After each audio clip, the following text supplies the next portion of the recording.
And hello, Al Pals. This is Big Al. Welcome to Big Al Presents. And just want to see who I've got here this evening before any of my guests arrive. Wow, got a couple of you in here. Mohammed is first. Daniel Heron was second. Welcome, guys. Welcome. Dark Stranger, how you doing? So now we can bombard how awesome Star Trek Five, The Final Frontier is. You can try, but you ain't gonna convince me. Uh, Exact Change Only likes the title. Thank you. Um, Correct. There is no Fan Man tonight. Uh, in fact, he was the question mark I was trying to get on here for tonight. Because he was going to possibly come on, but his voice is still a little not quite there. So he has decided to listen, possibly, if he gets a chance. If not, then, just got to wish him well, and he should be back, hopefully, next week. But since the 8 o'clock time slot was available, and quite frankly, nothing to watch for me because I don't. Friday nights is kind of a dead zone for me. It's I just it's just I don't know. Friday nights just isn't the TV night it used to be. I remember a long time ago, with a little bit of hint, of course, towards the talk I was going to give. When Star Trek was Star Trek, I still say Star Trek. I know it's Trek, although it still comes out Trek sometimes. Trek or Trek, it doesn't matter. Love the show, but Friday night was the original time slot. Oh, those many a year ago, 50 plus now. And just grew up on it and loved it, and I'll be talking about it later. Like I said, got Mara Jade is supposed to be coming in when she gets a chance. Troy is going to be coming in later once he gets home. He had to stop and do a little shopping. He lives in a different time zone than me, and he didn't get off until a little bit later, so he has to do some shopping for something that I'll let him tell you about because it's quite fascinating, and I want to find out a little bit more about it. So it has to, let's just say, Troy is a Klingon at heart, and I'm kind of looking for some information about that. But let me go through the chat here again. Melissa Harris, hello. If I didn't say hello, I'm sorry. You're just kidding about Into Darkness. You don't have to be. The JJ verse gets a lot of crap, deservedly so, because it's not real Trek. It's someone's interpretation, and it could have been done so well. The concept was so good, and look who's here, Mara Jade.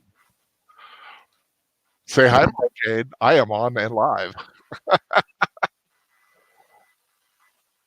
That is, of course, if she can. But until she talks, I'll keep my thought process going. Um, Hello. Hello, can you hear me? Hello. Hi, Mara Jade. Hi. How you doing? Good. How are you? I'm doing okay. I was just talking about my impressions of the JJ verse while I was waiting for my first guest to arrive. Uh, so,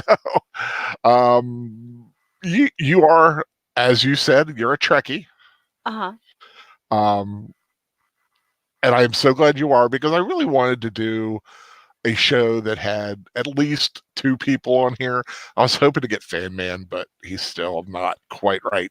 He did 2 videos today, so look out for those. But in the meantime, he kind of blew his abilities out again. Oh no.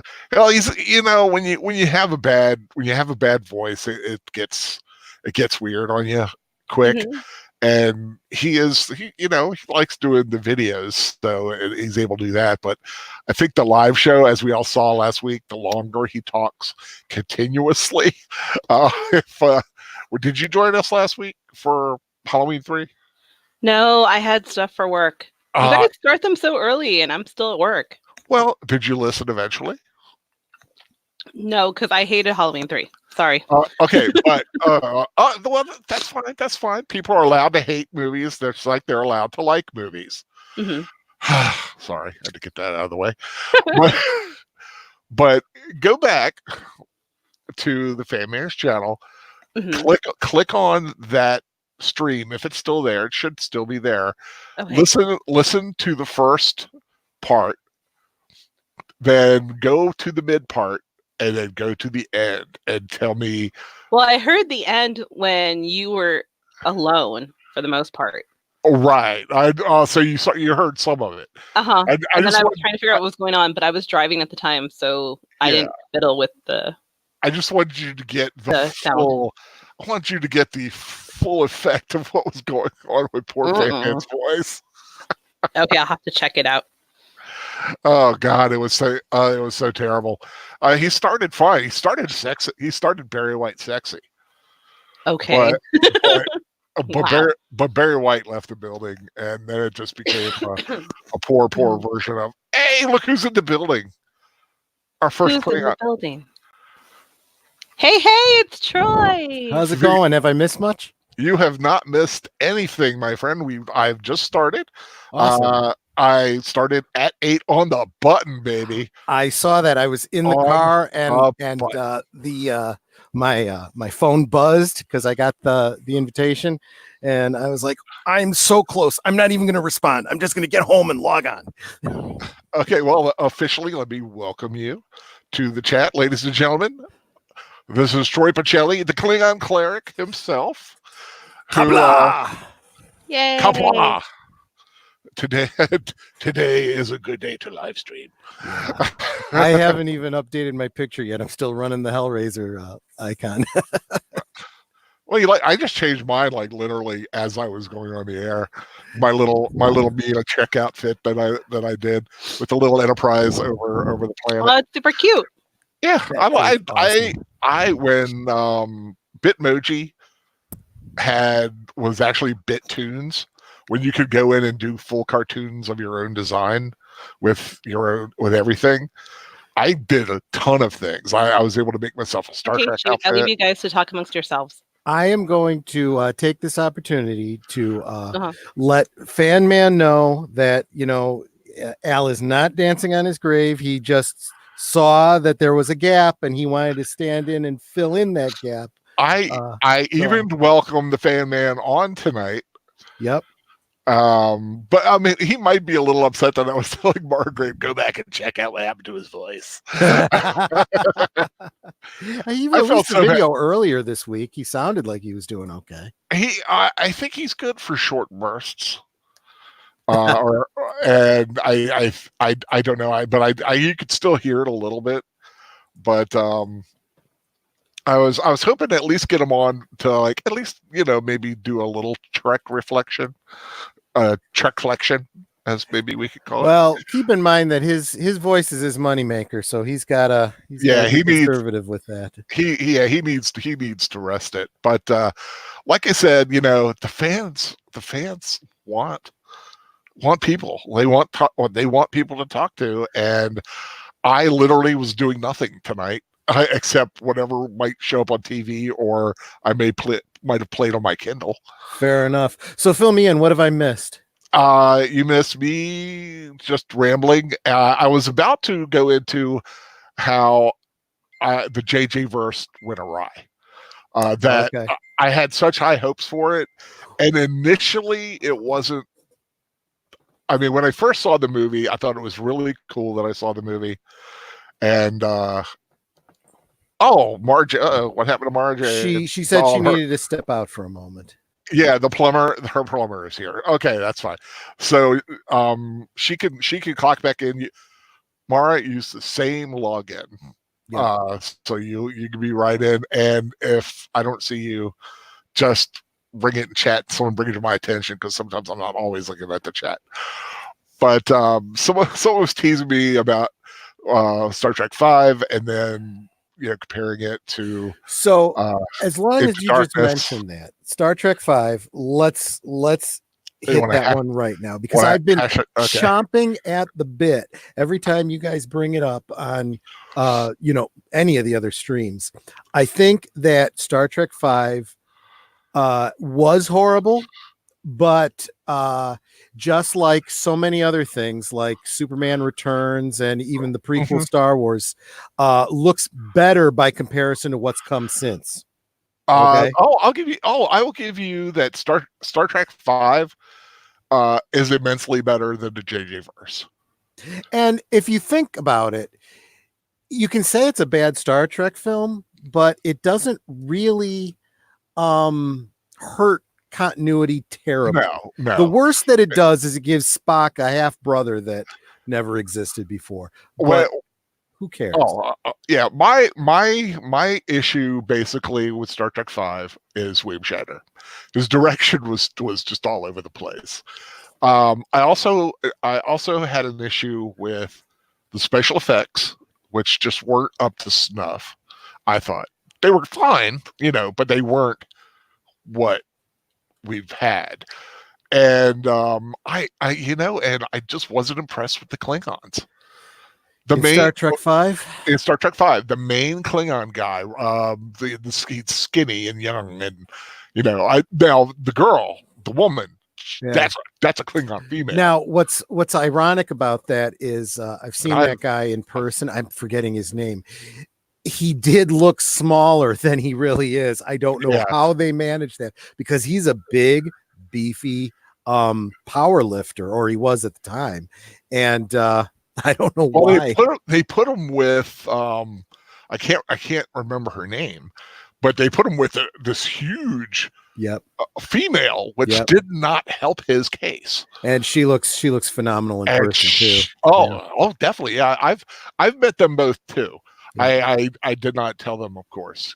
Never tell anybody what you think of something of their stuff. And like I said, it's not. I hate is a very strong word for Star Trek V. Yeah. It's just that am I comfortable using it in comparison with the other TOS films? Yes. If I had to pick one to hate, that's the one I hate. But it's like pizza. Even bad pizza, it's still pizza. I still like pizza. It's kind of like sex. Yeah. I mean, even when it's bad, it's still pretty good. Well, if you're going to speak of that, look who else is in the chat. And I can't do the Batman version tonight. Let me see if I can do this. Hello, no. I'll do that. That's a good one. I like that. That worked. That worked for the Star Trek thing. Got a little singing in there. So I think we're both in the same place. I think people rip on Star Trek V too much. I think there's far more to rip on. I did want to mention to everybody in the chat who didn't know the reason that I was late.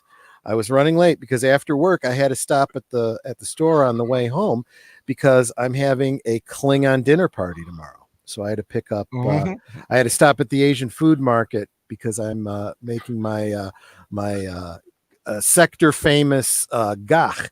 Ooh. So and what by chance do you put in your gach as for the gach itself? Eventually, when I actually start posting some stuff on my Klingon channel, I'll actually do a cooking channel. I guess you have to do some cooking stuff. I absolutely I have tucked away somewhere. I haven't seen it in a long time because I have a lot of stuff tucked away I haven't seen in a long time. I do have the Star Trek cookbook. Yes, and that is exactly where I started. I started with the recipe. Which, if anybody out there likes one likes cooking and just likes kooky cookbooks, this is right up your alley. You know, there's some great recipes in there. I went with the theory that it needed to, anything that I made that was a Klingon food had to look like what we see in the show, but it's also got to be, you know, good to eat. I mean, people have to want to eat it. So my gach starts out as the recipe that appears in that cookbook. It's a mixture of soba and udon noodles. I boil them with a lot of red and black food coloring. It comes out looking kind of purplish. And I swear, when you serve it, it looks just like what you see in the films and on the show. I stir fry it with just not moving. Yeah, not moving. No, I don't bother with. Yeah, because you need to find some kind of sterile little vibrating like cat toy. Well, I thought about that, but then I decided, you know what?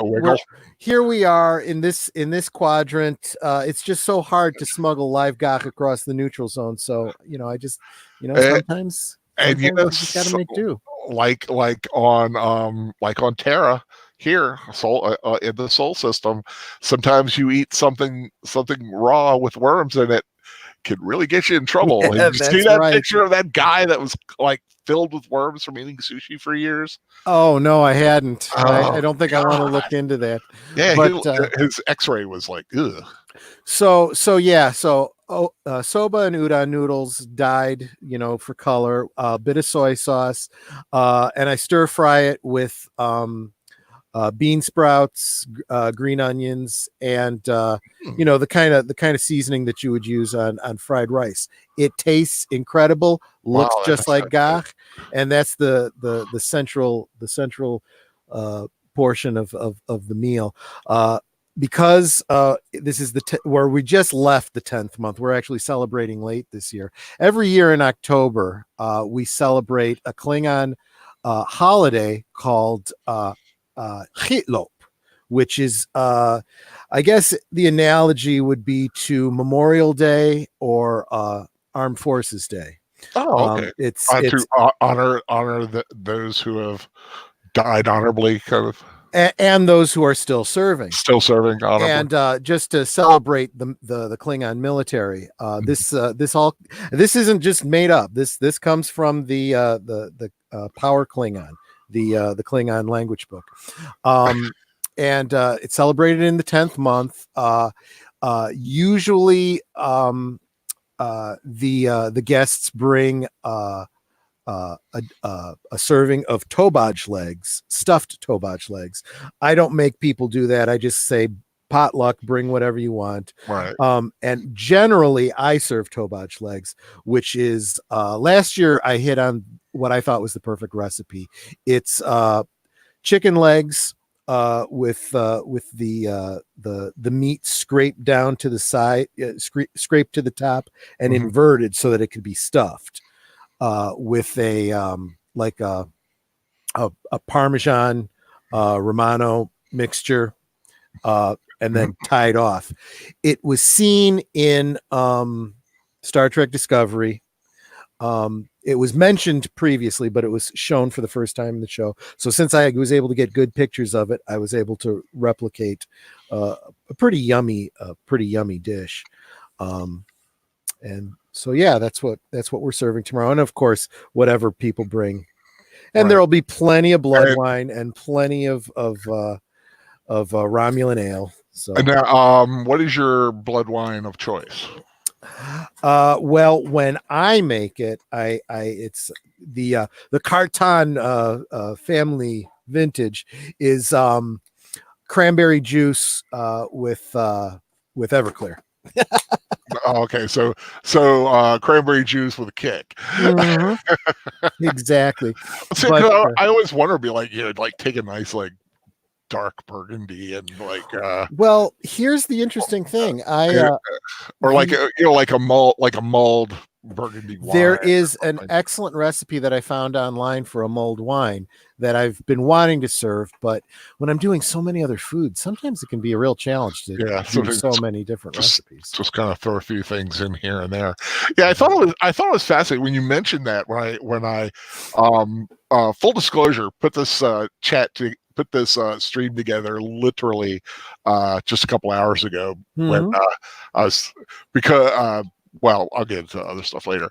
And you were telling me about the dinner because I was originally going to do a whole let's talk about the first, how we grew up with Trek, what our favorite episodes were, and we'll still do some of that. But I was really interested about the Klingon dinner.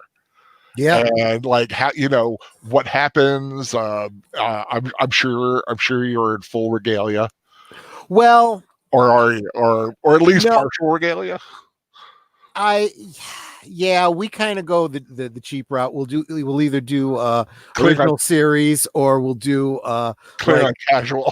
Yeah, there's a printed shirt that you can get online that looks like the Klingon uniform, but it's printed like that. We'll do that just to be comfortable because the full on uniforms are really for conventions. You don't want to be in your house, kind of. But that was something else I wanted to kind of bring up maybe here later was conventions, because to do what you do, not to go to a convention would be a total waste and maybe a little disturbing. Yeah, because I'm sure a lot of people who I don't know how many in the chat here, and if I'm not engaging you, Mohammed, sorry, just joking. But yeah, like I said, it's a little kind of hard when you're kind of like just chat. We don't have the level of experience with these live streams that like the Fan Man and Professor Geek do. We're not like professionals like that. When I'm one-on-one, when I'm like just me just talking with the chat, because you're just talking to the chat then. But like I said, when I talk to somebody, I zone into the darkness. Yeah, I just talk. So I do lose the chat. I do apologize. Okay, wait a minute. I'm going to address Fan Man because he's in here trolling us. What is I'm not good with acronyms. What's TFF? What is TFF? A superior. He keeps saying if either of you can't the final frontier. Oh, okay. Yeah, see, you gotta say Star Trek 5 is superior to much of the season 3. Oh, okay. I thought he was talking about something Star Wars related. I was are you crossing the streams here? What the heck? He did earlier when he said, "How can he take me seriously if I say that I hate I hate Star Trek 5, but I'm not bothered." Well, if you're going to focus on Spock's brain, and that's all you're going to focus on for season 3, then I'm going to hold to you that Spock's brain is not as bad as most people think it is. But that's the same thing basically that I was saying about Star Trek 5. So yeah. I mean, I'm saying there are episodes I like worse. Yeah. And like I said, it's a matter of not a matter of what's best. Favorite and best is always got to be distinguished, which is why the Academy Awards and the People's Choice Awards never sync up. Well, that's all a joke. I mean, that's all just. Yeah, I was watching a video today about how all the identity politics in film today has nothing to do with whether or not the writer actually wants it to be there. It's all about getting it sold so that they can make a movie in the first place. Right. But I do want to address Fan Man on this Final Frontier and Last Jedi thing. The Last Jedi just happened of the 8 films in the prime Star Trek saga, not mentioned in the Star Wars stories. I will say Last Jedi is 6th or 7th best. I only give Phantom Menace. I still hold that is just too much bugs me. But Attack of the Clones, I only give a slight advantage to Attack of the Clones, and that's because of Natalie Portman's midsection. like I said, if I judge it with that, Last Jedi is not a good film if compared to the other Star Wars films. But I'm not going to give up Star Wars because of one not so great film. Just like I didn't give up Star Trek because of Star Trek 5. I even saw Star Trek 5 many more times after I originally saw it, knowing it was bad because it was Star Trek. I had to refresh my memory of what was in season 3 of the original series, and which is why I put a Wikipedia page up to have the list of all the episodes. And here's my answer to Fan Man. Season 3 is superior to Star Trek 5, if for no other reason than it contains the episode Day of the Dove. Day of the Dove. Klingons done. That even with Spock's brain, Day of the Dove counters it. So there. I'm looking at the episodes. There's a lot of good stuff in season 3. I mean, to me, there's a lot of good stuff everywhere. I mean, I love Tholian's Web, the Tholian Web. For the World is Hollow and I Have Touched the Sky. Elan of Troyes. I like that one too. Yeah, Elan of Troyes is a good one. There are a lot of episodes like Spock's Brain and even to some degree Spectre of the Gun where they had no budget. So they were doing whatever they could to, make use of sets that they had. And I will give Spectre of the Gun credit for that scene because if you're an alien race just reading enough to punish these guys who are on your planet, you don't need to give them the full set. And I'll be honest with you, the howling wind and the pending doom of the shootout, that's some pretty good stuff. Yeah, and that whole thing about doing the mind meld because you gotta believe it 100%. Oh, that's actually not a bad episode. That's a creepy episode, and the actors they got to play the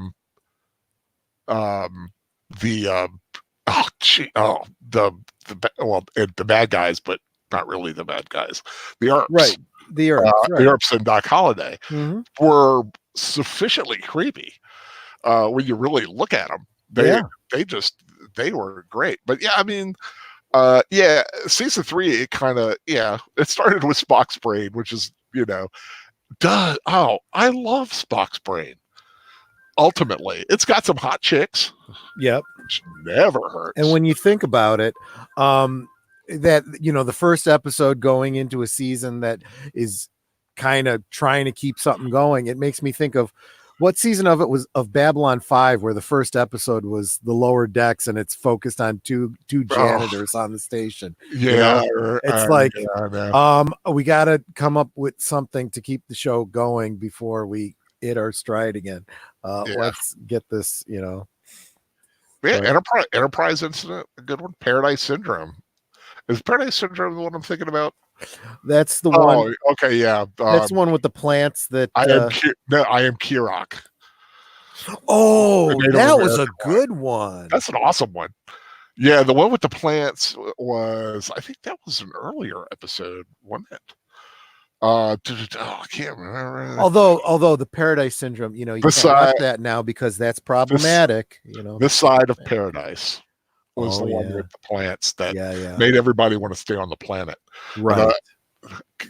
Good. God, I'm looking at these. I was like, man, I need to watch some Star Trek. just a lot of good stuff out there. What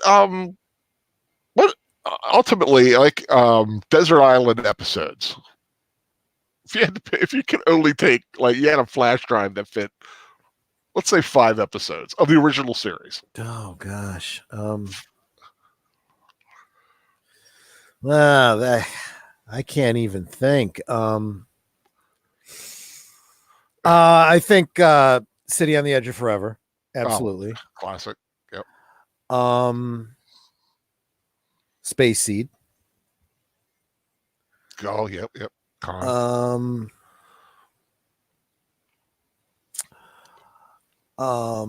Day of the Dove.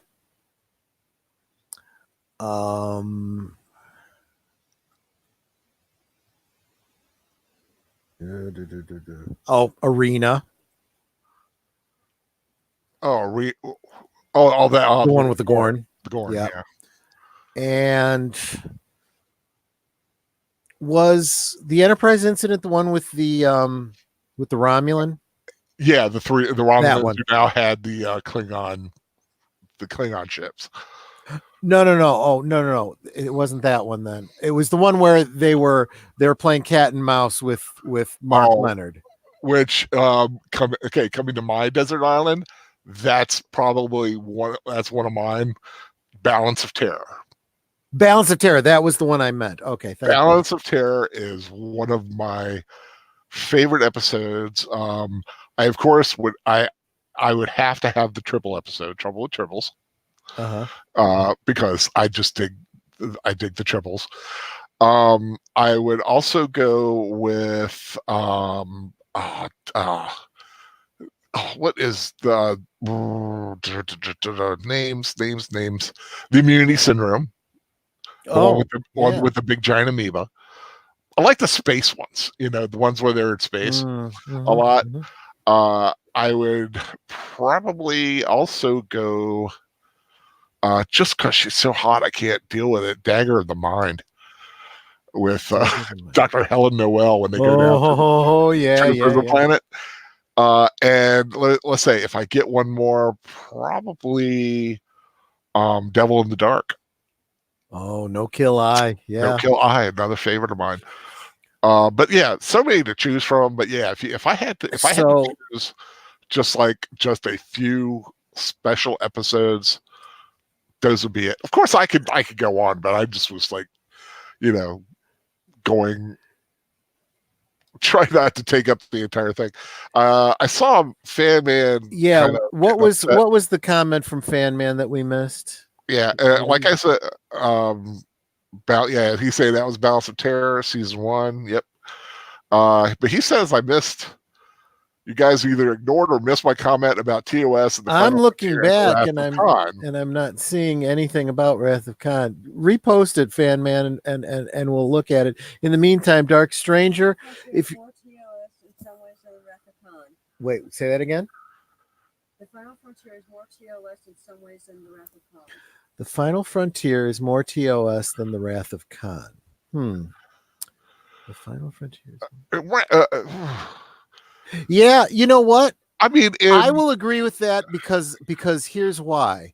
In structure, in story structure. Oh, okay, yeah, that's true. But also, there's a certain feel of the story. TOS was what really, even more than, because I would say the same thing about the motion picture. The motion picture, let's face it, was just an episode for the new series that they ramped up to the big screen. It was just an elongated original series episode, but it was one big long beauty shot of the Enterprise. But that's which I just love. I love that too. But you could trim that movie down and turn it into a 1 hour movie and put him in and put if the motion picture had Wrath of Khan's uniforms. I mean, please. And that's what I wanted to get at about the Wrath of Khan, along with Star Trek 3 and 4. There's this feel of something new, something more cinematic, something a little bit more military, if you will. Less Jacques Cousteau and a little bit more, NCIS in a way. Because that's a good thing. Like less Robert Ballard, like they're on the exploratory ship. Yeah. But now they realize they have to be that they are a military. Yeah. And I think they're not supposed to be a military. And I think Fan Man's right that if you look at Star Trek 2 through 6, Star Trek 5 kind of sticks out like a sore thumb. But Star Trek 2, 3, 4, and 6 all kind of go together, Dark Stranger's asking about our favorite ships. Obviously, all my favorite ships are going to be Klingon ships. Yeah. Eliminating the original TOS Enterprise Constitution class, and let's eliminate the refit as well, because quite frankly, those two are so high above everything else, it doesn't even matter. But if I had to pick another ship, and I'm even going outside of Starfleet. I love the Romulan original Bird of Prey, the one from Balance of Terror. Oh yeah, yeah. It just looks like a big giant sled. It looks like fun to fly, right? With a big eagle on the bottom, and that is just cool to me. It looks like a Trans Am hood, upside down, which didn't mean anything to me as a kid, but now I can kind of say, yeah, it's kind of like having a Trans Am of spaceships. So if you're taking the Connie out because it's so classic, that means I have to take out the D7 Katinga, because obviously that's that would be my favorite ship. So if I was going to take that one out, I guess I got to go with the Cavort Burrell Bird of Prey style. Oh, the kind from Star Trek 3 on, yeah, exactly.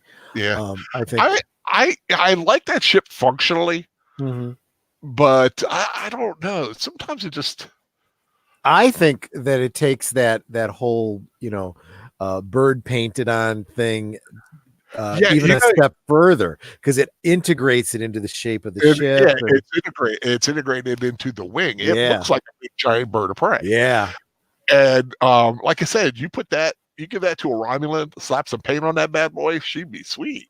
Yeah. I just say if the Klingons had a more of an artistic aesthetic, I think that could have been really. Which, of course, is exactly the idea. I mean, the Klingons are about function. Yeah. Over.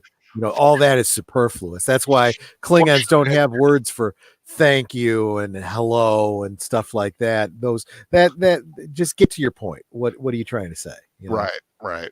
Yeah, that's a nice ship. But yeah, going back to Starfleet, I always get a little bit of crap from fan man about it. Never been a big fan of Enterprise D. D always kind of looked a little front heavy to me, like it should just tip right over. Oh yeah, Nanette made an excellent point. It's not a Star Trek point, but daylight savings time this weekend. Make sure you turn your clocks spring forward, fall back. Fall back. That's an extra hour of sleep that we should have never lost in the first place. Oh, it's the stupidest thing in the world. I don't understand. I can't. Well, yeah, see, because it worked when America was basically agrarian, but we don't need it anymore. It's a lingering dinosaur of the past, and I'm usually good with old fashioned stuff, but this one needs to go. Owen Lister is asking a bizarre question. He says, would Spock and Kirk make good Green Lanterns, and would Hal Jordan be a good captain in the Enterprise? I'm going to have to say Spock would probably be pretty good, because he certainly has a strong will and is not as susceptible to fear. Mm-hmm. I guess that would probably be true of Kirk too. I think they could. Yeah, I think they'd both be good Green Lanterns. Would Hal Jordan be a good captain of the Enterprise? Now it depends on which Hal Jordan we're looking at. If we're looking at the true gold, the true Silver Age original Hal Jordan from he'd be better than Guy Gardner. Yeah, that's for sure. Definitely. I would have to say, I'd say he'd be great. But if he was the Ryan Reynolds Green Lantern, I'd have to say no. Yeah, that'd be a little much. Let me see. Professor Geek's forehead doubled as Khan's chest at Wrath of Khan. Oh God. Oh man, I'll tell you, that was impressive. I mean, he had pecs. That was just I know. Oh God, yes. When he lifts up, you could that was fake, but you could almost believe that Ricardo Montalban was actually literally lifting Walter Koenig up off the ground. Yeah, I'm trying to get a few people. Poor fan man feels like he's being taken to the woodshed. I think because of my Enterprise D comment. He loves the D. Oh yeah, I did want to go back which to of that. course sounded really 'Cause- bad the way I 'cause said it. We're not talking in That's a Star my Trek opinion context. of the Enterprise D, and I had not really thought about it. I liked. See, I didn't really get into Star Trek originally during the original series. It wasn't until Next Gen that I started to really get into Star Trek. Right. So, in a way, Enterprise D was kind of my first Enterprise. It was also my first Star Trek model that I built. So, I have some affinity for it in that regard, too. And they put out more technical manuals and information about it than any of the other ships. You could see deck by deck what was in every single room and where every single bathroom was. It was crazy. So that I liked about it too. But all that being said, it was way more form or over function. And the whole idea of all the lounges and the holodecks and the having families and kids and schools, and it was a whole city, and it's like, Yeah. really you're going to put this out on the neutral zone to defend the borders? Yeah, I think having having families on it where I could see the rationale behind it isn't that great for your flagship, which is going to be, like you said, on the frontier. Yeah. Meeting strange and unknown entities, and I mean, because you look at the original 13 Constitution classes, depending on what continuity canon story you look for, there's some that saying only one of them survived. I think more had to, because even in the original they say that there was one in a museum. So whether it was one of the original 13 or one of the ones that might have come after, because we look at Franz Joseph's book, there were tons of these things out there eventually, or at least planned. And someone with did you ever read the old Franz Joseph? Oh, I've got two copies of it. Yeah. I mean, have you actually read through the names? like it looked like after a while they were just starting to put letters together. because they made an effort to make some of the ships not English names. Yeah. To make some of them, foreign and some of them alien. But just imagine me like 8, 9, 10 years old looking at that thing going, what the heck are these things? I even had to look up ones like Confederate and all the other terms for like some of the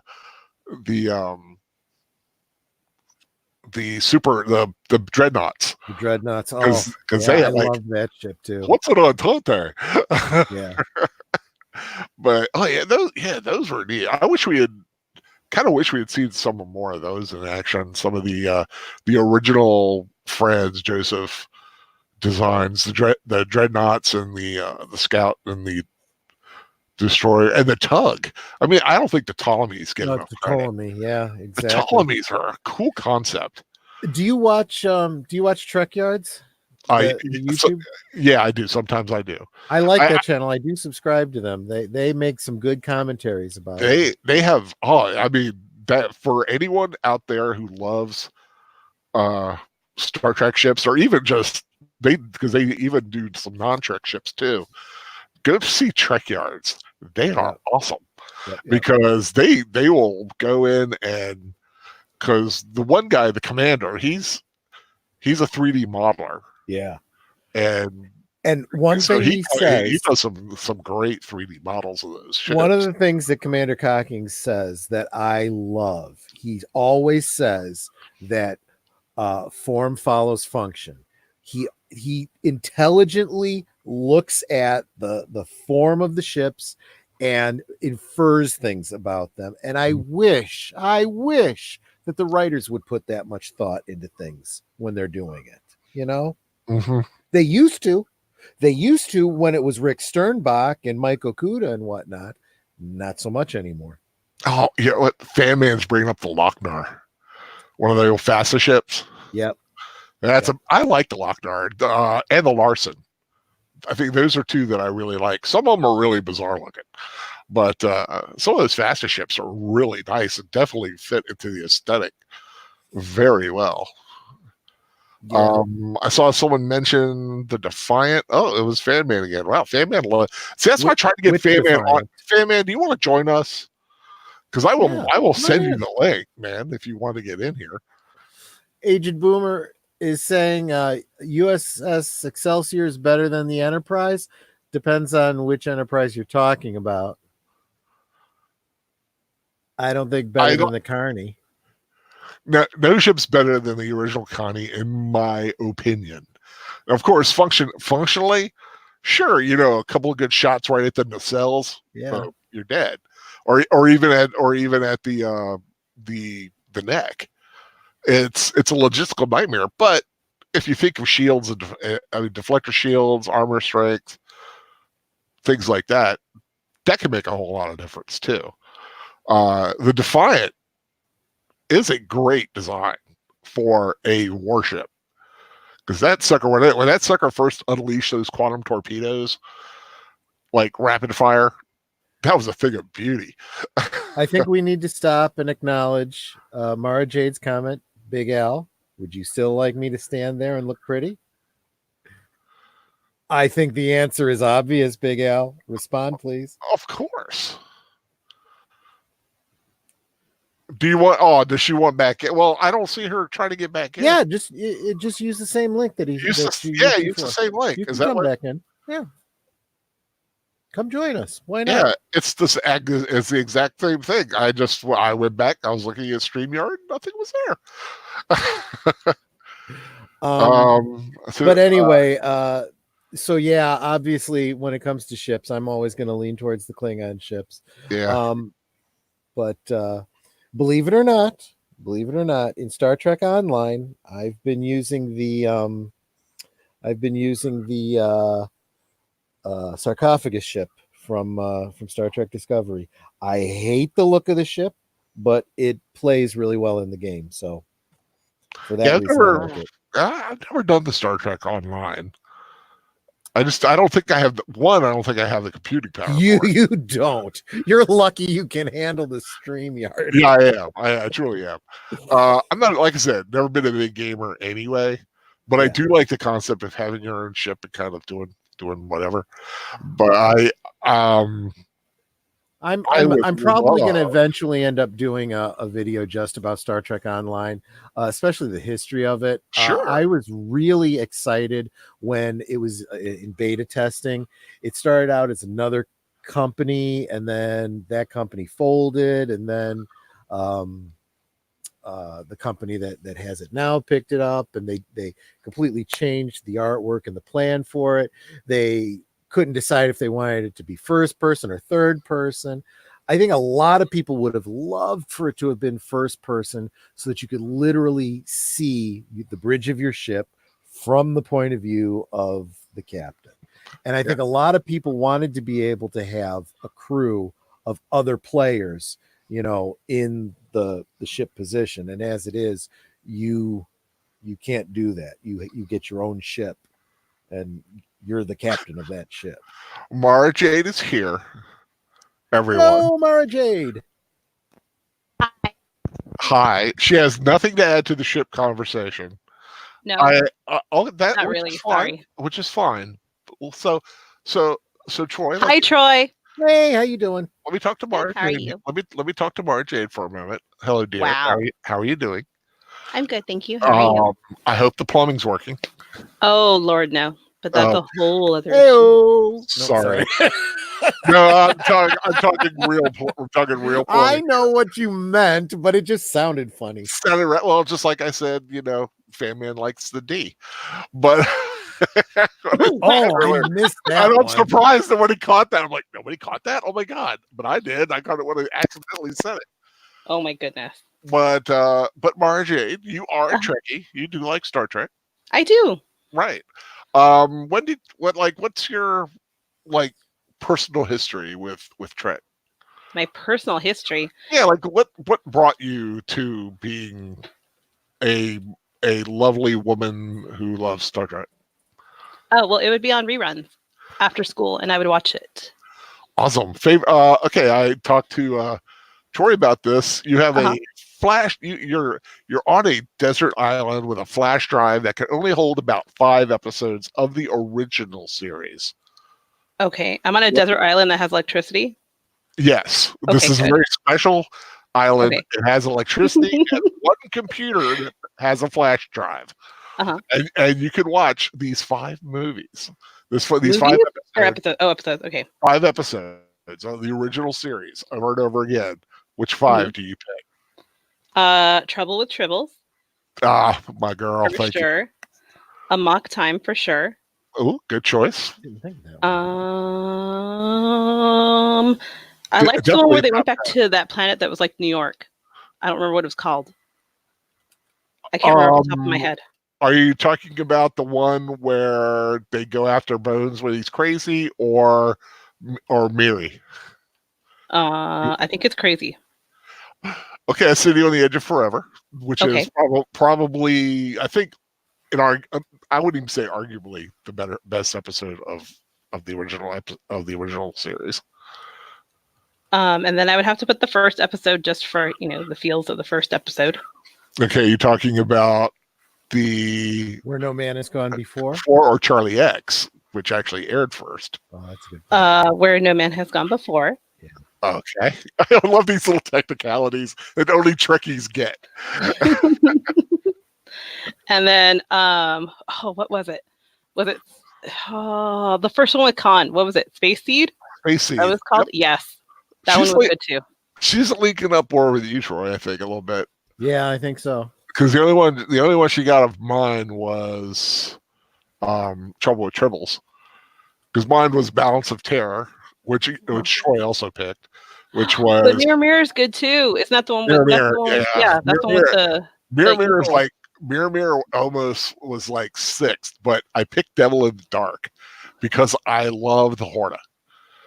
And the Horta it's just such a sweet episode. Because I dig the Horta. The Horta is such a cute little. I'm going to interject and say bye to Melissa because she just said she's leaving. Bye, Melissa. Oh, bye, Melissa. Sorry. Take care. Have a good evening. But Fan-Man has got Balance of Terror and Amok Time tied for his best episode.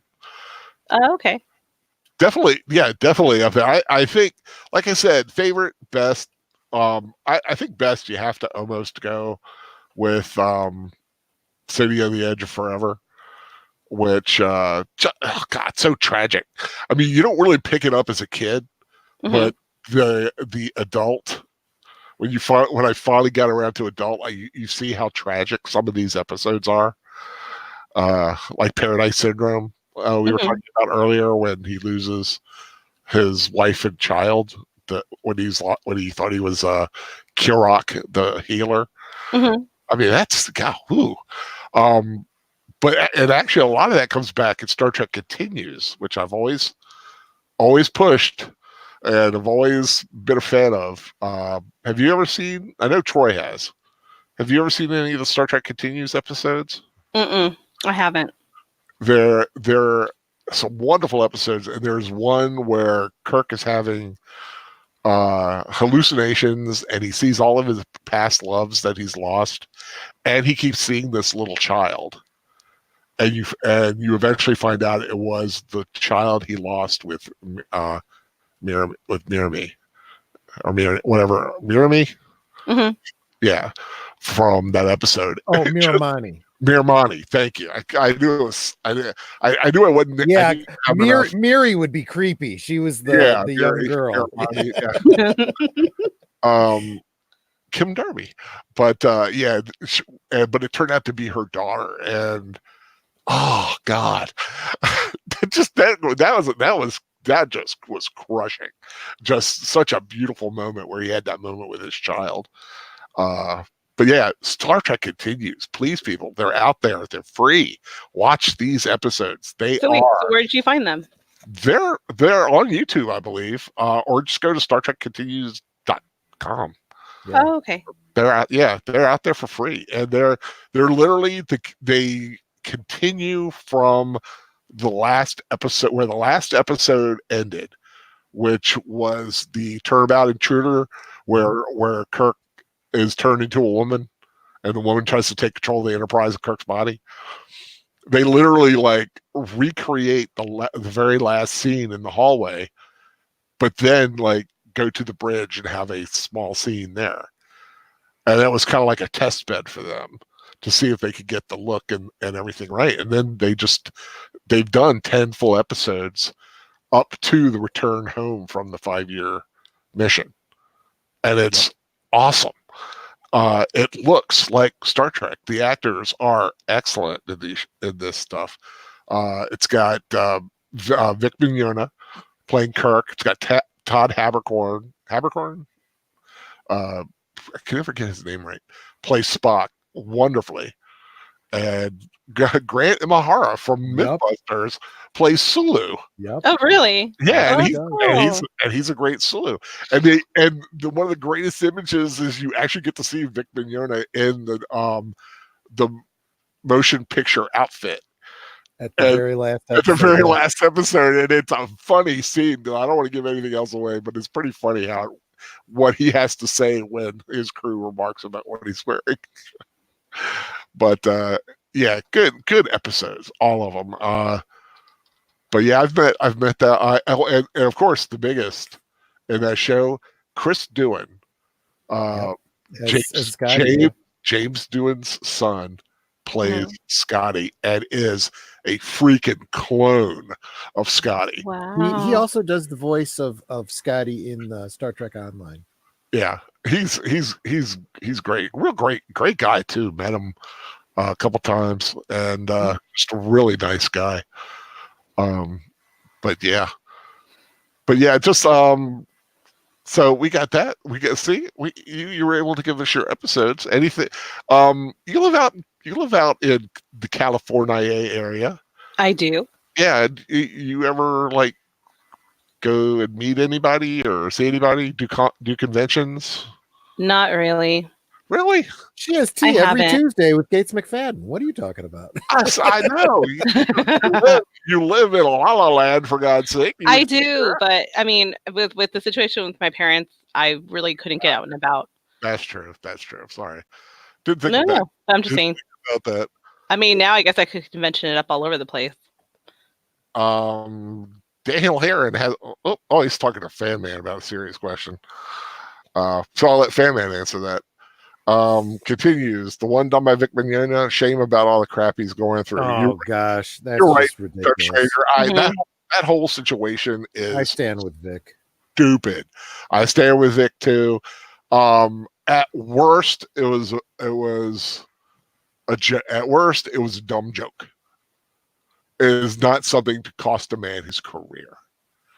Yeah. And even beyond that, I laughed. I'm sorry, I thought it was funny, but I'm getting tired of people getting offended and being reactionary over something that's none of anyone else's business. Yeah. You know? I mean, people online taking up these causes for other people against other people. And a lot of times they do it because they don't like one aspect of the person, be it their politics, their religion, or their gender. Right. First they can't see it, it's okay for this person, but it's not okay for that person because I like this person and I don't like that person. But again, it comes down to when someone comes to me with some kind of gossip. Well, this person cheated on their spouse. I don't care. That's between that person, the person they cheated with, and the spouse. Yeah. And if the spouse doesn't have a problem with it, then case closed. It doesn't matter whether I agree with them politically or what their position is, or what show they're on, or it's all just ridiculous. Yeah, it's dumb. And Mara Jade, you said you had nothing to add to the ship thing, but I see you like the Enterprise B. I do. I said that in the chat. How do you see that? Because I was reading the chat while I was just trying to see if anybody was saying anything. Because he stalks you, Mara. I think so. I don't blame him. I mean, he should. I mean, hello. I mean, heck, I stalked Nanette. It's easy because she's like 5 Why? feet away from me. Easy to oh, that's funny. See, gotta get her online, see what her favorite episodes are. If I hadn't been working so late and had to do the shopping for my Klingon party, I was going to come home and work on trying to get the setup so she could get in here. Yeah. See, I'm trying to keep the episodes to TOS because I want to do this again, and we still got TNG, Voyager, Deep Space Nine, all these others. I'm trying to keep do rewatches. I mean, whatever. That would be awesome. I thought about doing that, but I figured this was a late enough start, late enough getting this thing together. Why chance it? Let's just get some talking done. But you mentioned the Bee. Love the Bee, and I actually, as much of a fan of the Excelsior because Captain Sulu rocks, I do like the little revision they did on Enterprise B. The little like bulking up the underside and tweaking the nacelles a bit. Tweak and the tweaks they giving it a bulkier impulse engine too. All good choices. I like the Enterprise B. But if I had to pick, like I said, didn't like the D. Like I said, the D is just not my favorite. But if I had to pick one, I loved Enterprise C. I thought Enterprise C is what the Enterprise D should have looked like when they did that one. So I have a little love for that one too. Yeah, I kind of agree with you on that. I didn't like the swooping, sloping, that rear aesthetic of the D. I like the C better. Yeah, the D. It looked too squished on the underside. Seriously, I feel like I'm at a Starship strip club with you guys. And it had no butt. And just wait. And it had no butt. It needed more butt. Enterprise D had some serious no back. Well, if we're going to talk about ships in terms of strip club, well, I think the Klingons are the ones that are closest to naked because they don't bother with putting all kinds of crap all over the exposed tubes and whatnot on the outside. Oh yeah, no, yeah, they're just stripped. I will. Darn right. I will say, let it fly. I must say, if I had to, my three favorite ships though are the original three from TOS. I always have been. I have put that little 3 ship where you have the Connie, the D7, and the Romulan Bird of Prey. That they still make it. I need to get me one because I'm thinking I want to put this together and actually try to keep it. Sure. I've had several of those in my life. God knows where they ever ended up at. Probably just played. So before Owen Lister, has an aneurysm, we should probably address his you have to say which version you like. Well, you already did though, didn't you? No, he's asking most action-packed episode. Oh, sorry. There you go. He also asked you guys the same thing about the Enterprise. And I have to say, I never really thought of the original series in terms of action or not, but I guess the most action-packed would be.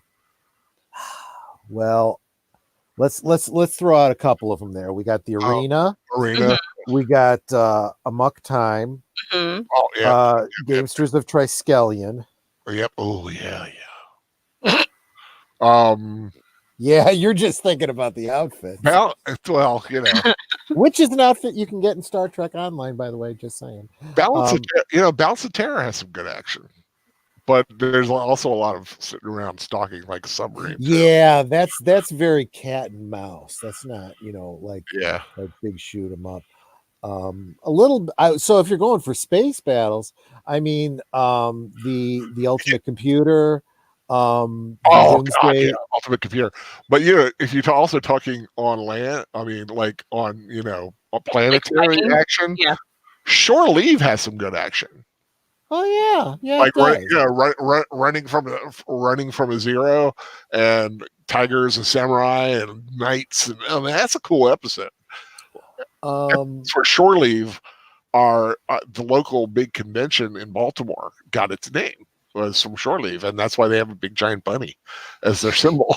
Then we should address. I mean, if we want to go down this route, if we want to move a little away from the original series, Mohammed is asking about JJ Trek.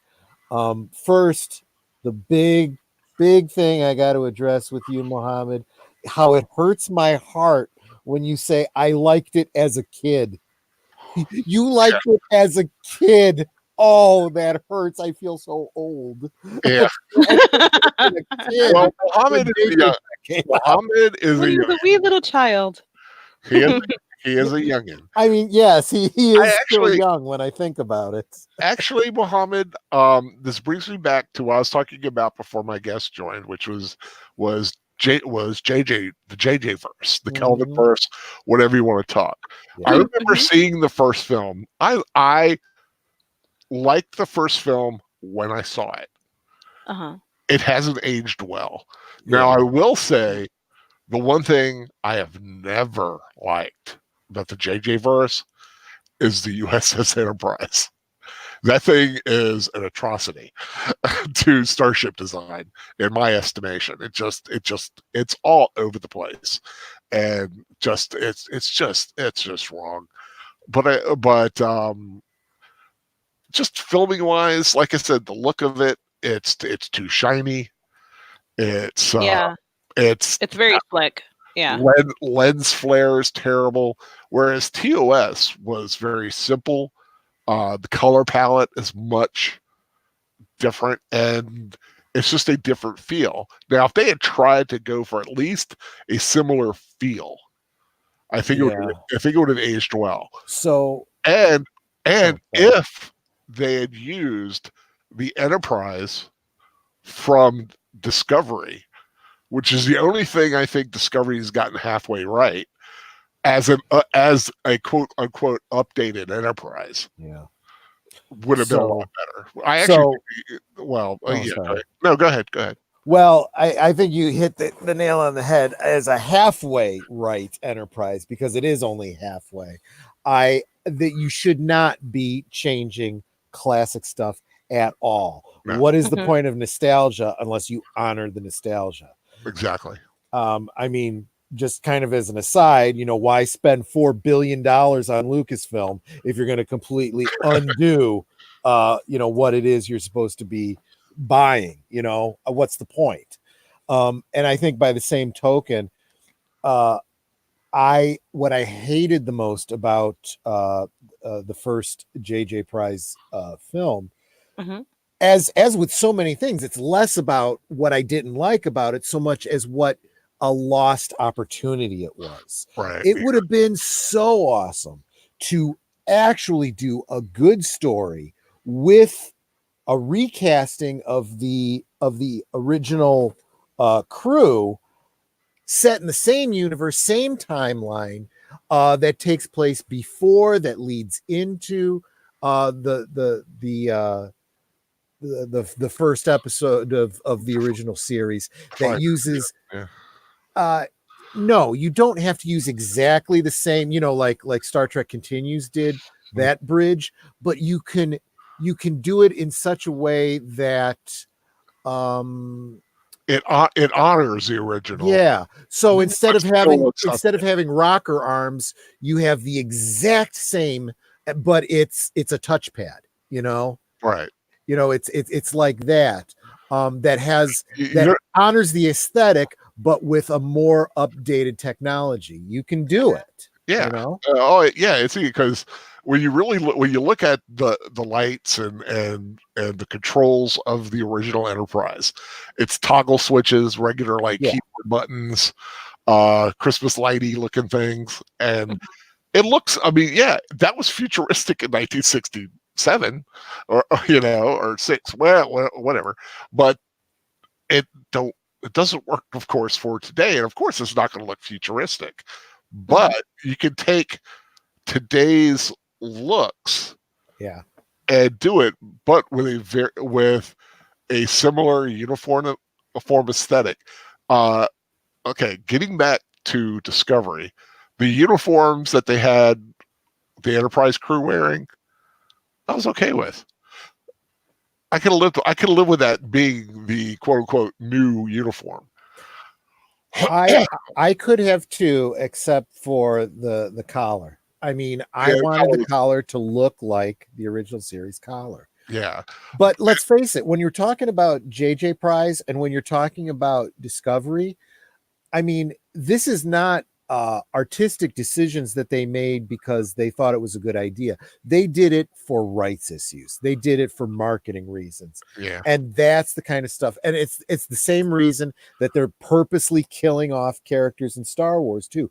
We want the money. We don't want to give any money to anyone else. We want to be able to market this. And that's great. That's brilliant. Now you're going to have a greater share of zero as opposed to, you know, a partial share of some real bank. Right. And it was, I mean, when I first heard they were going to do Discovery, I just thought they're basically retreading Enterprise, Star Trek Enterprise. Yeah. What, you know, when I've always said you need to look forward. And they're stuck in the past. They're trying to reinvent the wheel. Yeah. When you can just go, you know what? We not only have the wheels, we have nacelles. We can fly. Let's fly.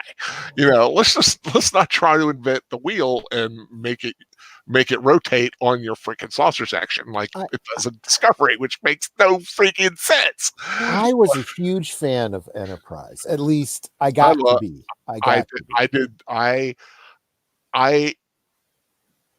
I realize its limitations, but I did like it because it was the first look back. What was sad was that I felt like just when it was getting good, it was too little too late. And that's when it got killed.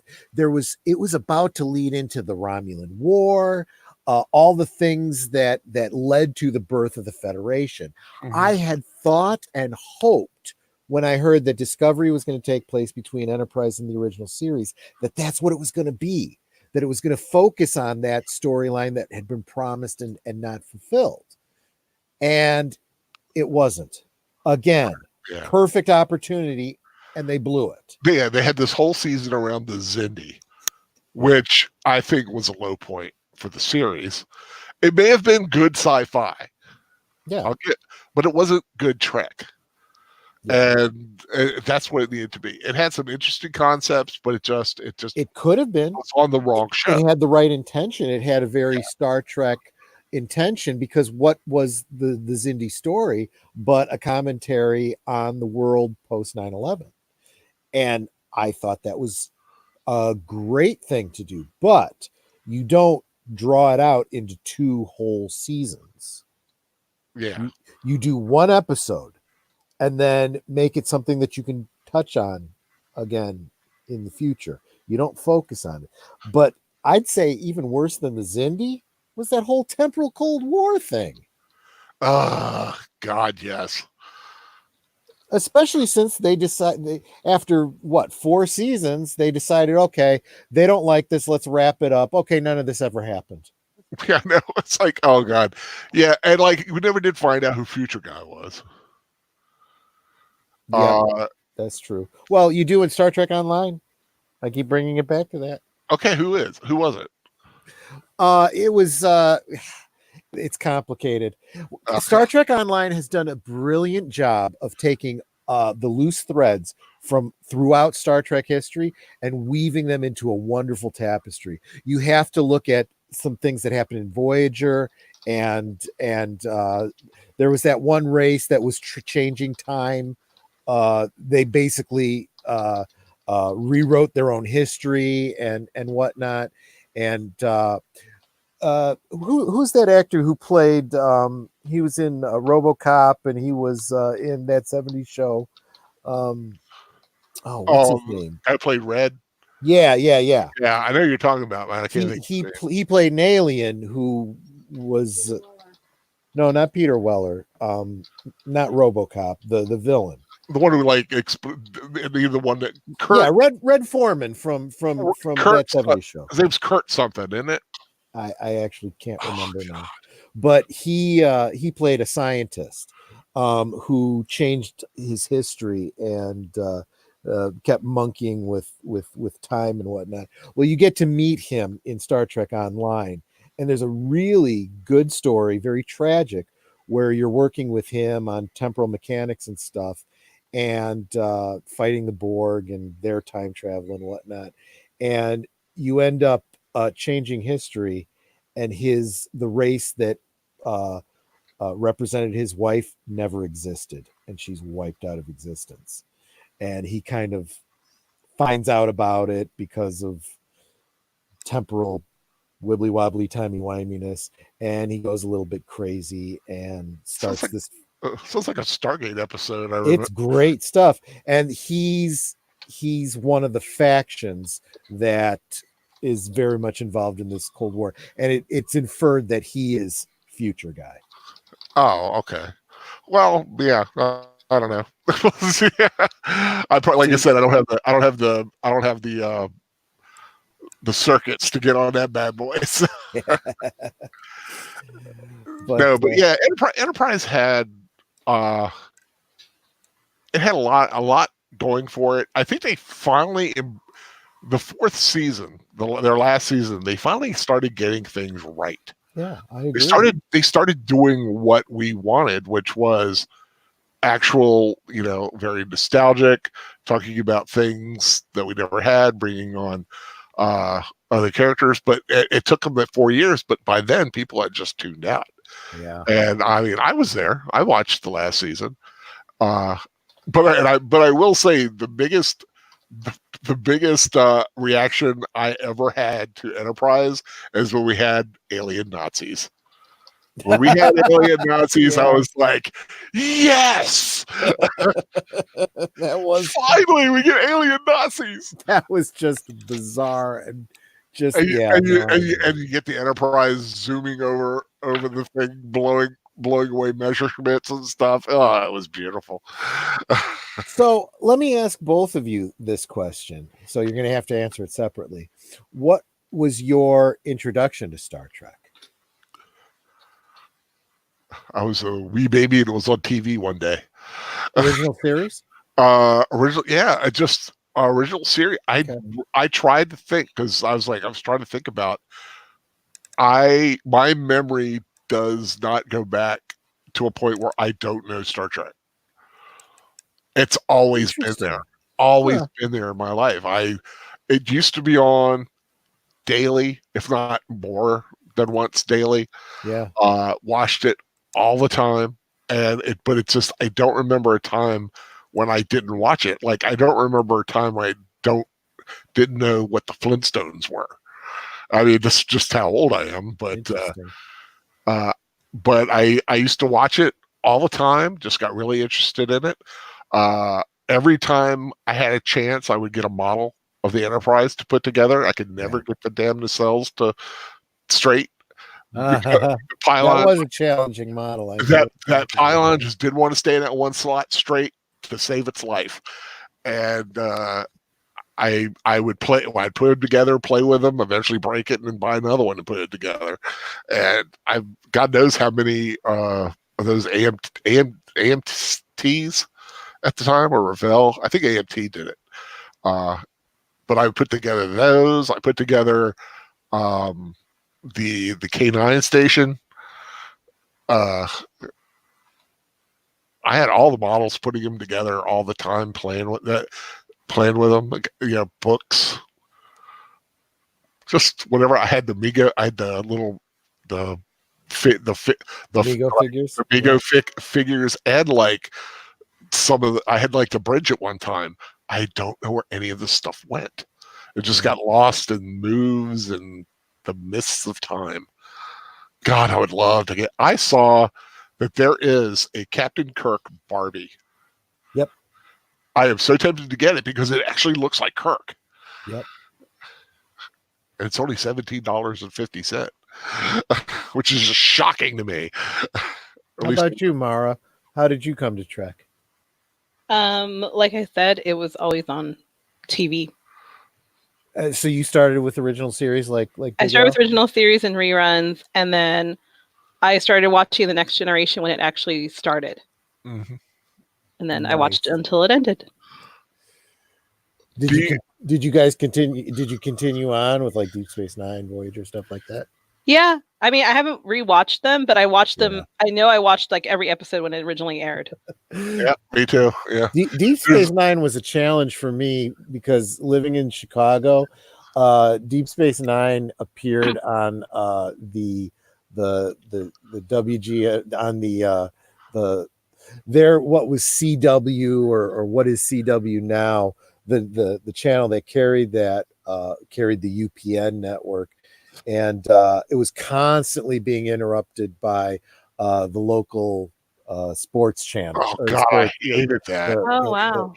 the Sox or the Cubs or whatever Mhm. it is, and I swear join us next week for Deep Space Nine at a special time. I'm like, a special time would be the same time 2 weeks in a row, for crying out loud. So I missed half the series because Oh, of that. wow.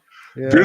There was only I have seen every episode of the big five, the original five series, as they originally aired the week, the week or whatever that they were supposed to air, except one episode of Next Generation because of an ice storm. Oh. And it was the one where they had the four ensigns, or the four, under Lower Decks. yeah, No. Was it that it? Lower Decks? I can't remember. It might have been. It's the one. It's the one with the majority girl who you find out gets killed. Tried to escape from Cardassian. They ask her to help the Cardassian. Yeah, I guy. think that was Lower Decks. That was a good one. That was a beautiful one, and I missed it the first time around. I eventually saw it. Yeah. And it was very, it was like, oh, this is the one episode I missed. Yeah. Just like there's one episode of Smallville to this day I have never seen. And it's the one where Clark goes into an alternate universe where he was raised by Luthor. I missed that one. Huh, interesting. I hate it. It's like the missing episode. But it was, I think, because of it was a game or something, or a storm. Just something happened and I missed it, and I've just never gotten around to seeing it. But that was the one episode of Star Trek I never saw as it aired, not including the original series. The original series, I was a baby. So, but yeah, I used to, that thing was on all the time, and I just ate it up.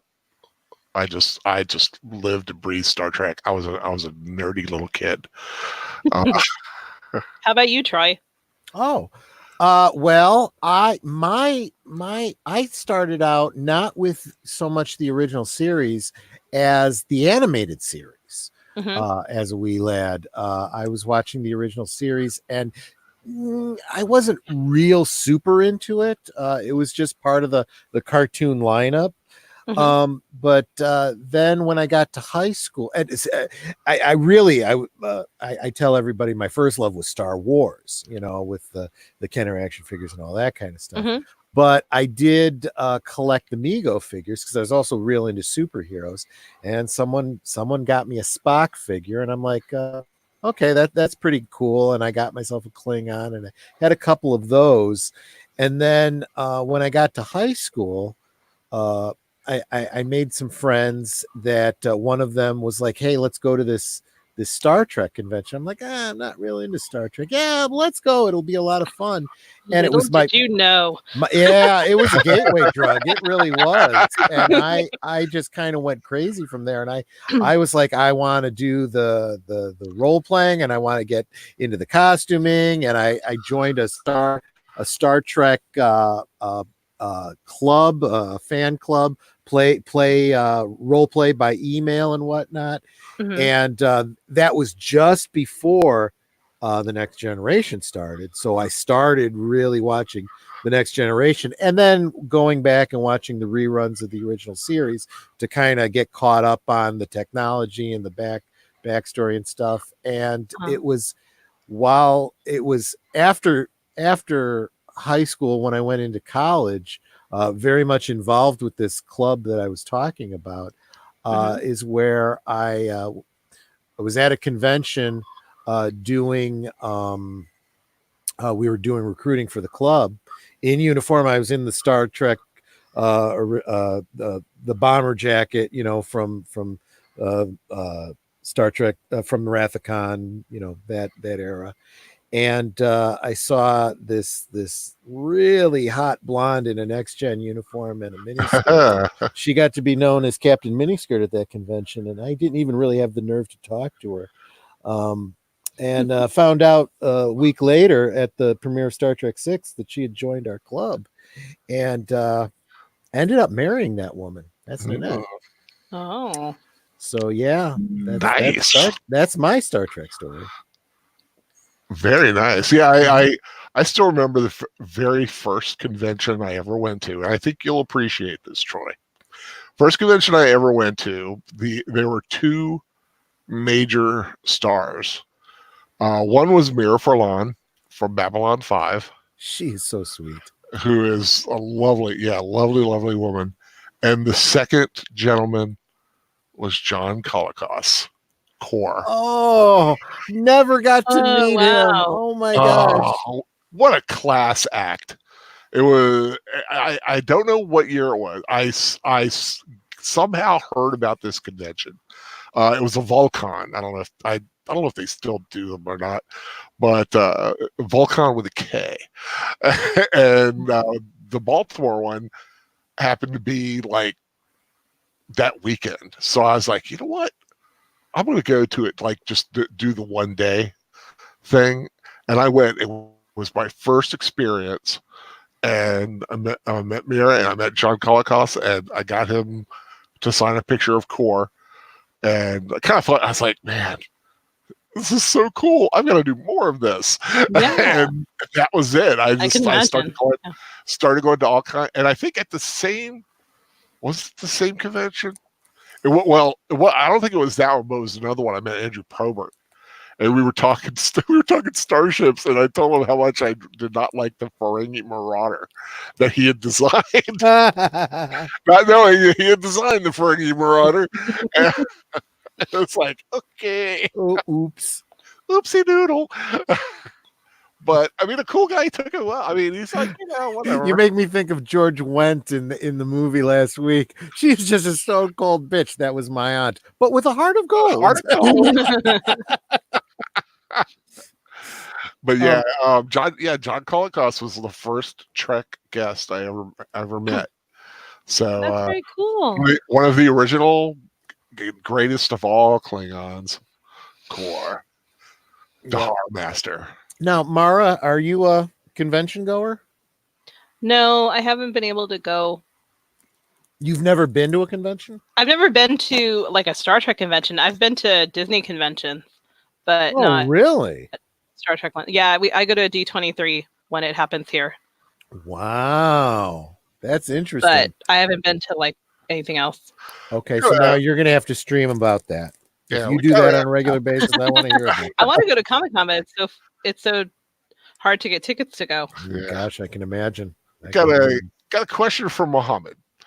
For all three of us, what stuff did you like? Did you like about the series of movies? What stuff did you like about the series of movies that you hate? Or is there something about the original series that we hate? Or is there just like a little nitpick that we may have? I'm thinking I'm extrapolating, Muhammad. I think that's we got to answer it fast because Muhammad's leaving. Oh, you're leaving, Muhammad? Well, let's do it fast. Any little nitpicks from the original series, or the movies, Oh gosh, I think it's kind of hard to nitpick the original series because it was so new. Yeah, it was laying the groundwork. Quirky now is endearing because it's quirky. Yeah, exactly. Exactly. Yeah. The only thing I could, and it's not so much a nitpick as it is a little trick that I like to do for myself. I like to see reused props. Things that ones that either re-show up on the show, like the Changeling, where that ship was like refashioned into the cloaking device, right? and sometimes you see helmets or costumes on like Lost in Space Yep. of the same thing, like the what was the ape thing with the horn? The Mugatu. Yeah. The Mugatu showed. Like, I think that showed up with a little extra little thing, and Yep. And there was that the episode Cat's Paw where the wizard's outfit was Gilligan's Island was reused on Gilligan's Island. Yeah, exactly. I know. As I saw, I was like, "Oh my god!" I never realized it. That was funny to me because it's like it's obvious. I will say, if I had to pick a least favorite episode of the original series, I think Cat's Paw fits it. Yeah, it did seem kind of out of place, didn't it? It just seemed off-putting. And the thing is, it was meant to be a Halloween episode. I get that. I can kind of see that. Yeah, and that's what it was supposed to be, but it just didn't fit. I will say, I am so glad that however many years ago when they did the special editions, when they redid the special effects, usually doesn't work well. I gotta give them props. It really did make Star Trek more beautiful. They didn't go the whole Lucas area where they completely redid stuff. They did some very subtle things. They did things like making the Gorn's eye blink, you know. Yeah, but ship beauty shots. Yeah, were done much better. Like Doomsday Machine. That was the best. Oh, absolutely. Talk about an action-filled episode, Doomsday Machine.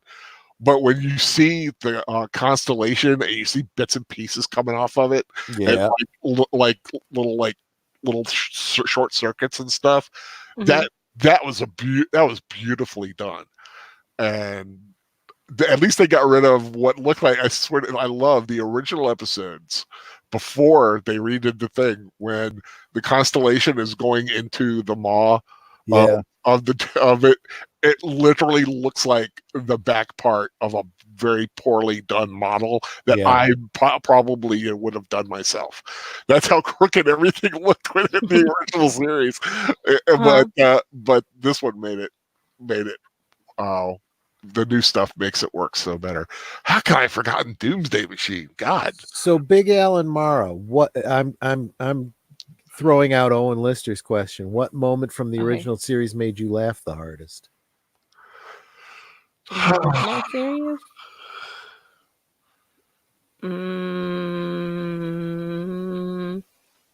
I mean, Trouble with Tribbles was hilarious. I'm going to say Shatner getting dumped on by thousands of tribbles. That was hysterical. And then the last one, they hit him on the head. That was great. And you find out it was the guys from DS9 trying to find the bomb from Tribbles and Tribbles. Right. Trials and Tribulations. Which I have to admit is a very well done episode. To that, that has to be the funniest moment with the little squeaky ones falling on him, and just his interactions with Barris, who I also met at a convention once. Who's a real sweet guy. He has since passed, but guy Patty Duke's father from the Patty Duke show. I can never remember the guy's that's right. name. Yeah. I'd forgotten that. I'm terrible with remembering names. My memory is horrid. But he was a wonderful guy. I met him just a few months before my first surgery when I was starting to lose my mobility, and I was actually in a little scooter because I wasn't going to be able to do that convention without help. And thankfully, I rented a scooter, which is the smartest $200 I ever spent in my life. But he just his interplay with Kirk is just funny. Oh, I think that I would have to say that what I think was the funniest moment in Star Trek, the original series, is in the episode I Mud. Oh, yeah. They're doing goofy stuff to try and bust up the yeah. being illogical, so to speak. Uh-huh. There is a bit where Scotty is dancing and McCoy is doing his little that was a laugh out loud moment for me. I that struck me as so hysterical. And I don't know why, but it just was. I think that was absolutely my funniest. And Stella. And he sees there's 500 of them. Yeah. Oh my God, that is perfect. Oh yeah, Mud was great. Roger C. Carmel. Oh God, This is genius. that was just a brilliant interpretation. If ever I had done a cosplay, I would have loved to have done someone like Mud or like one of the Orion traders. Yeah. Like kind of had that Sultan kind of Middle Eastern look to him. Yeah. I always like that, but yeah, I think Trouble. Yeah, Mud and Trouble with Tribbles probably the ones best played for laughs because especially Trouble with Tribbles. There's never anything you feel like is going to get blown up. It's all like made up funny. But in I'm Mud, there was a severe chance of them never getting back to the Enterprise. Okay, I love this. Did you see Mara? Did you see Agent Boomer's comment? No. Mara Jade, you're looking lovely this evening. Thank you. I like what you've done with your hair. Thank you. little bitmoji Mara, little bit by the same That's what my token, hair looks like though right now, actually. And that's basically what my hair looks like too. And Big Al, that uniform is very slimming on you. I tell you, I look that well. I still like it if you really look close, if you can see the little Enterprise hanging over the planet. But, oh yeah, by the planet. Yeah. Cute. I switched out. There was I had done an earlier version of that for some reason. It was the refit, and I was like, "Why the hell did I put a refit in there?" And so I blacked out the refit and found a transparent of the original Connie. But yeah, I'm sure we've about talked out. What time we got here? 9:36. Wow, Al's showing us the door. No, I'm just saying, time to start thinking about wrapping things up. And you know me, when I try to start wrapping things up, that still means I got to go a half hour left. I think it's time to end the party. Oh, hey. I really can't stay. No. Since I still have this little, snifter of whatever. But yeah, I really enjoyed like getting together. I know Troy had been wanting to do this. Yeah. Just have a Trek talk. And I know that Professor Geek had absolutely no interest in talking Trek. And no, he starts to snore when we start talking about snore. He'll start typing about Agents of S.H.I.E.L.D. I can't say too much though when we're on his stream talking Star Trek. I mean, it's exactly. His show, so I mean, which is why why it was up to me to bring Trek to the masses, or at least 13 or 14 of you. That's fine. But that being said, is Professor Geek still doing a show? I mean, this week we didn't get anything on Wednesday. We didn't get anything on Thursday. I mean, what's up with him? He posted a really cool video on the Catholic Bible Geek channel. Yeah, but that's not Professor Geek. Yes. I mean, I so know, I guess he's too busy now with Catholic Bible Geek that he can't. Well, no, the real reason. Let's get to this. That Geek has been peek behind the curtain the last few days. Is because the digital version of Tales from the Stacks is on the Indiegogo page. If you bought a copy, you can see it digitally right now in its really? color glory. If you've checked your email, You should have gotten an announcement. It's on the Indiegogo page for download, a PDF copy. I got it. He had me look at it before he released it to the masses. So I got a little glance. He just wanted to make sure there were no like big gaps. There was like a blank page or something. But that's exciting. Yeah, Fire and Winter. Oh my God, those two girls in that are just so freaking hot. That's my favorite. My favorite story. Ren and Winter. Oh my God, I loved Illustrator Monk's bringing those girls to life. But but he was really, really trying to get that done. And last night he was with his little girl trick or treating. Mm-hmm. Of course, it's Halloween. Yeah. If you're a personal friend, he has some really cute pictures of him with his little one.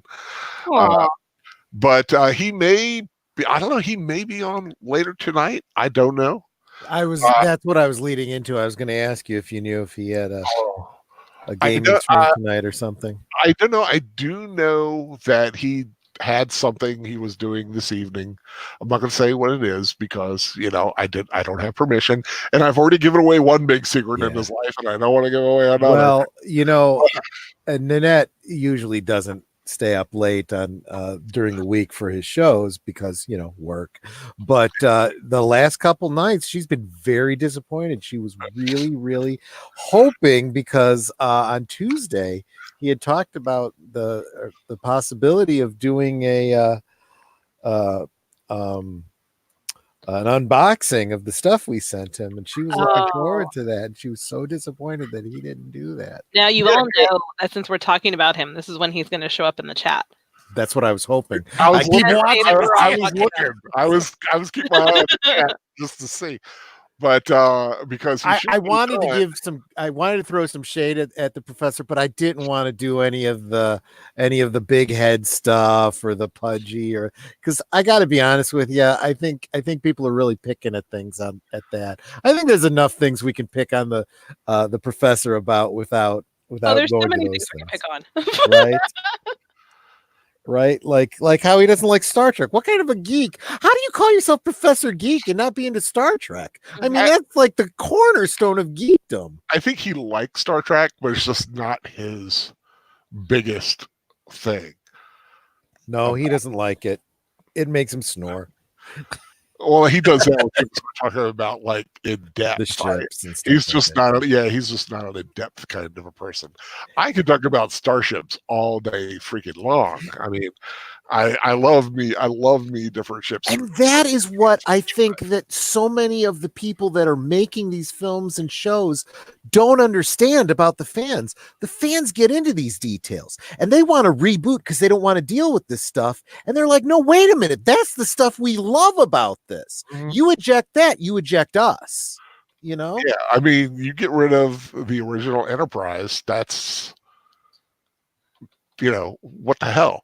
I mean, I know a lot of people. Oh God, I know Fan Man hates Enterprise E because when they destroyed that.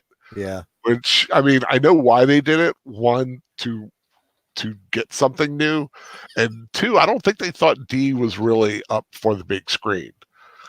I don't know why, but if it's good enough for the little screen, it's good enough for the big screen. I love what Fan Man said, or the fact that he thinks Halloween movies should be G-rated, family fare only. Oh, yeah. Because he did earn us. I will give the professor some points in that regard, because I do think that as we focus on the horror films for Halloween, I think we miss out on some classic, family fare Halloween stuff like The Great Pumpkin. Why did none of us do a rewatch of that this year? I watched it, but I didn't rewatch. I actually missed it. Normally I watch it every year, and I didn't watch it this year. Yeah, it was on. I watched it. It was on last Sunday at 7:00 where I'm at. I don't know about anybody else, but I made Nanette watch. It's on YouTube. I'm trying to remember what it was called. It was the Raggedy Ann and Andy.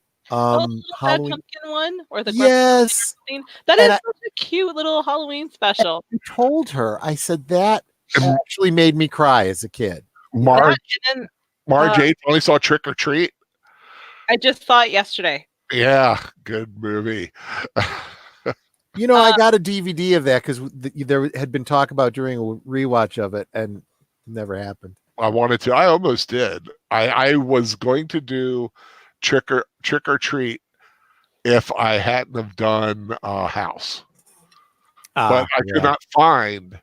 I couldn't find a free copy. I mean, I couldn't find it on a streaming service. That's why I didn't do Trick or Treat. Yeah, it happened to come on TV yesterday, and I thought, yeah, it was on TV. But I wanted to do it because I know Professor wanted to do it, but just ran out of, there just was no time to do everything we wanted to do.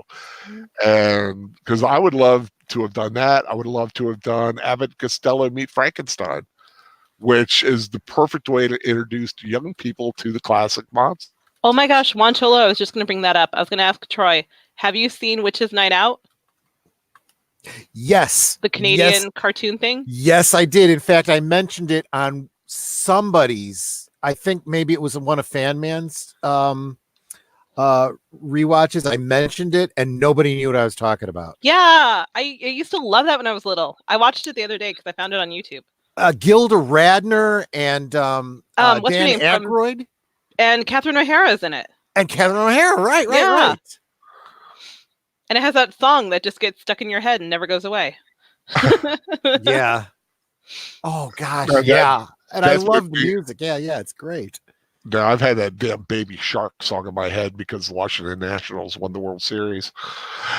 that's been their song for half of this year because of the one player. Fan Man saying the Prof will never do Trick or Treat. It's too much blood and gore. I think when I saw it, I was surprised that he would have done it. I think he likes that one though because it's the right kind. Oh. I don't know, but yeah, Trick or Treat, definitely got to keep that in mind for next year. Heck, maybe even before that. I think that'd be kind of fun. I got to think of a new one to do the next rewatch. Fun one. All those Hallmark the Christmas movies are on Hallmark and Lifetime. Yeah, Hallmark is in full swing, and it is. I could put that on and go right to sleep. I was watching The Spirit of Christmas before I joined you guys. Oh, that's weird. They had on Most Wonderful Time of the Year on, I think, earlier today or yesterday. I forget. I didn't get to watch it, but I do like that one, the one with Henry Winkler. And you know what I'm talking about? Me? Yes. Yeah. Troy, do you know? No, I don't. Oh. With Henry Winkler? Yeah, Henry Winkler is in a Hallmark movie. One of the older ones called The Most Wonderful Time of the Year. No, I don't know that one. He plays a grandpa or who is visiting, and he meets a guy that he just likes. He's just one of these guys. He's a former police officer, he has good feelings about guys, and he brings the guy home and introduces him to his, was it like the former daughter-in-law or is it his daughter? I don't remember. I remember I've seen it. Yeah, I can't remember which, or is he an uncle? He's an uncle. That's right. I think he's an uncle. So, and it's just one of those things like, he just happens to do the right things. There's chemistry. Boom. At the end, they get together. Yay. Mm-hmm. Which is like every good Hallmark movie should be. Hallmark Murders and Mysteries, though, don't need to have the happy ending, but they at least have a decent ending. There doesn't need to be the romantic ending in the on that one, but they do have their share. So are we going to start moving into, like Christmas rewatches for the season? I would hope so. We got to start. There's a lot of stuff. Yeah, there's a lot of stuff I would love to do rewatches of. I don't know what Fan Man or the Professor have planned, but I'm definitely going to do some. Fan Man, you're in the chat stuff there. So do you think you might be doing some some holiday rewatches? Just want to know, because it might not be a bad idea for us to go thematic. If you do one thing and Big Al is going to be doing the Hallmark things, maybe I'll do something a little different. You know, And I do nothing, but I can freeload off of you guys. you Mark can. Davis I mean, develop our channel. yeah. I mean, because then we can start. I mean, We'll have the network. We can have our own network. I have fewer followers than Big Al, but I'd be happy to promote the Mara Jade channel or whatever you're calling it. Seriously, I have like 3 followers. I don't know why, because I have nothing on my channel. Or whatever. Hey, I had like a lot on the other one because I was the professor's co-host. I actually had a lot for just my old sign in, not the one that I do videos on. Mm-hmm. So that's why I'm now Big Al Presents as opposed to Big Al Boski One, which was the old name. But so we got our answer. We got Fan Man is going to be doing the Chopping Mall on Black Friday. Yeah. Fun. And he's going to do Black Christmas for December Friday Night Flicks. Awesome. Hey, Fan Man, any thought about doing Krampus? That's cool. I loved that movie, and I heard some rumblings about maybe doing a sequel, but I love the idea of Krampus. I've seen a few Krampus films, some better than others. The original one, of course, is much better. But there's some like little mini ones that I saw that are like really bad. Like, that's Krampus? What the hell? Dark Stranger, I think that Fan Man definitely needs to answer that question. I have no opinion of the new Black Christmas film because I don't know that I even ever saw the original Black Christmas. Yeah, I never saw the original. I know it's on Amazon right now. I've got. Oh, is it? I should watch it. Black Christmas is on Amazon. I've got a download of it. I'm ready to rewatch what anybody else wants. So it's very clear that Fan Man is going to be doing the horror Christmassy stuff. And I'm assuming that we're going to get some Hallmark rewatches from you guys. I may do more traditional stuff because, well, I don't know. Let me think about it. Because, like the kiddie stuff. Well, maybe, but what I was going to say is I definitely want to do like It's a Wonderful Life. Oh yeah. But then what I'll do the following week, I'll follow it up with Clarence from 1990. Oh, cool. That's one of those ones that it's like a sequel. Mm-hmm. And I think most people have never even heard of it or seen it. Got to do Rudolph the Red-Nosed Reindeer. So the classic Rudolph stuff. Oh gosh, absolutely.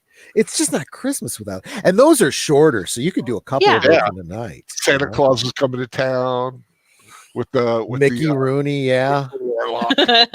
And the one with the Year Without a Santa Claus, the one with Heat Miser and Snow Miser. Yeah. There's a live action version of that. Yes, and it's horrible. God, it is horrible. Except the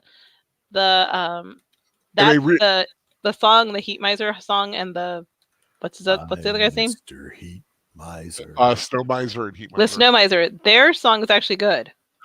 The one, and they also did another version animated, which is horrible. Oh no! Why would they redo the animated? You should never, ever.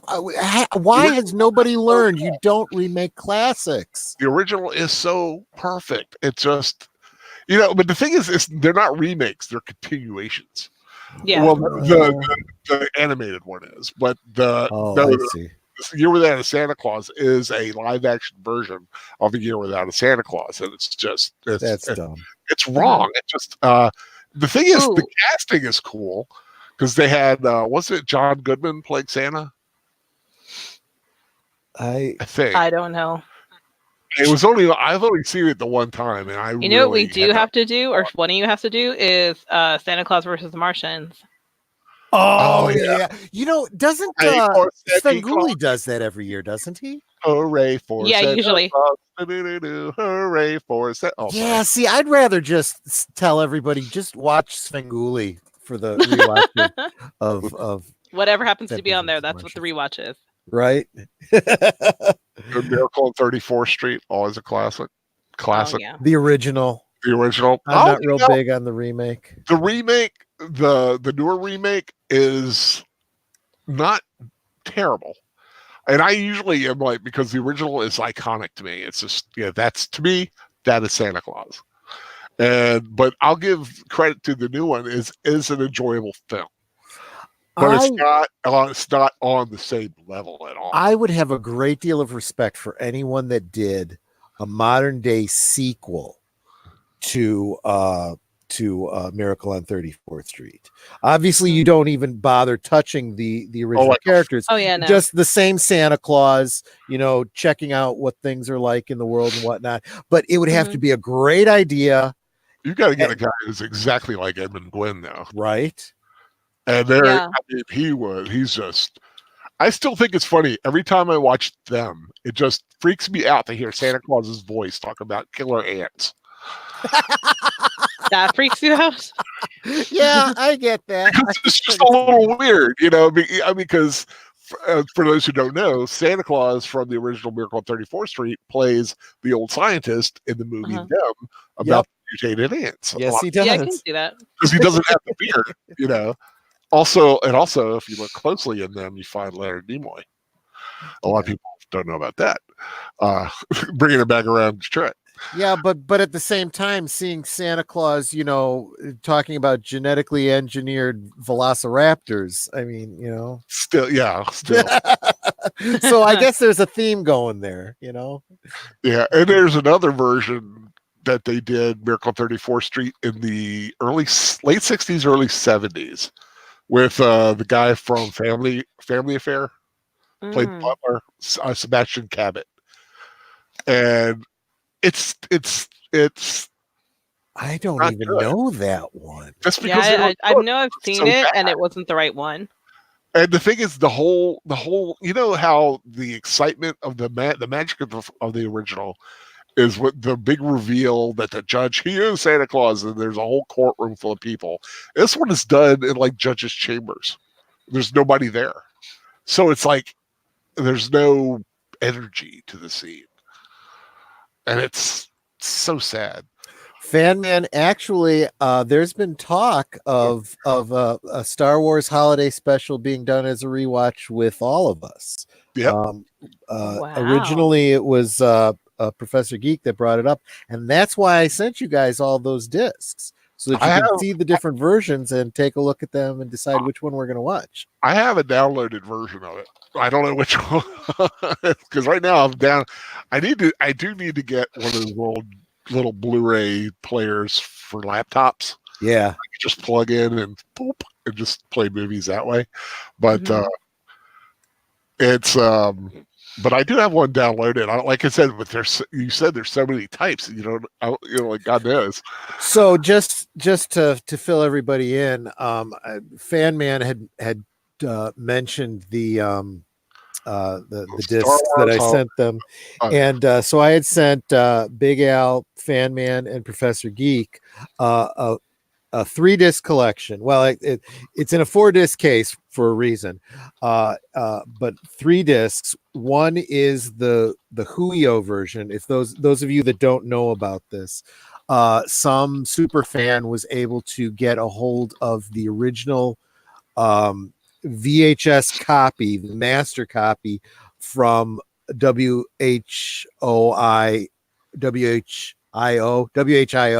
in Ohio. It's the complete holiday special, completely uncut, best quality you could possibly find, and he converted it to DVD quality, the best visibility, and released it on YouTube. Well, I found a high quality version of it and downloaded it, put it on disc form. There's also two fan edits that take the original holiday special and trim it down to take out some of the boring songs and the goofy, You can't do that. That's part of the fun. I agree, but it's another valid, version of it. One of them is not available anymore anywhere that I could find on the internet, so I'm glad that I was able to get it when I did. It's the Thank the Maker version. Thank the Maker is a YouTube channel. He's got some great content. He's worth checking out. And he did a re-edit of the holiday special where he takes stuff out and puts in new stuff. So for example, those of you that know the holiday special, he takes out the Diane Carroll mind evaporator bit. You know the part I'm talking about, right? What Nanette calls the Wookiee porn. where Lumpy is sitting there and getting all excited about Diane Carroll, and he splices in a segment of Star Wars. Is it Star Wars Outlaw or something? It's a Star Wars actual porn. Nothing pornographic, but very skirting the issue of PG-13. The one kind of The one I've got is called the Star Wars Holiday Special 1978 Complete 60 FPS. I don't know what that means, but frames per second. Yeah, but that's the one I've got right now. So, but I could, like I said, if whatever is on.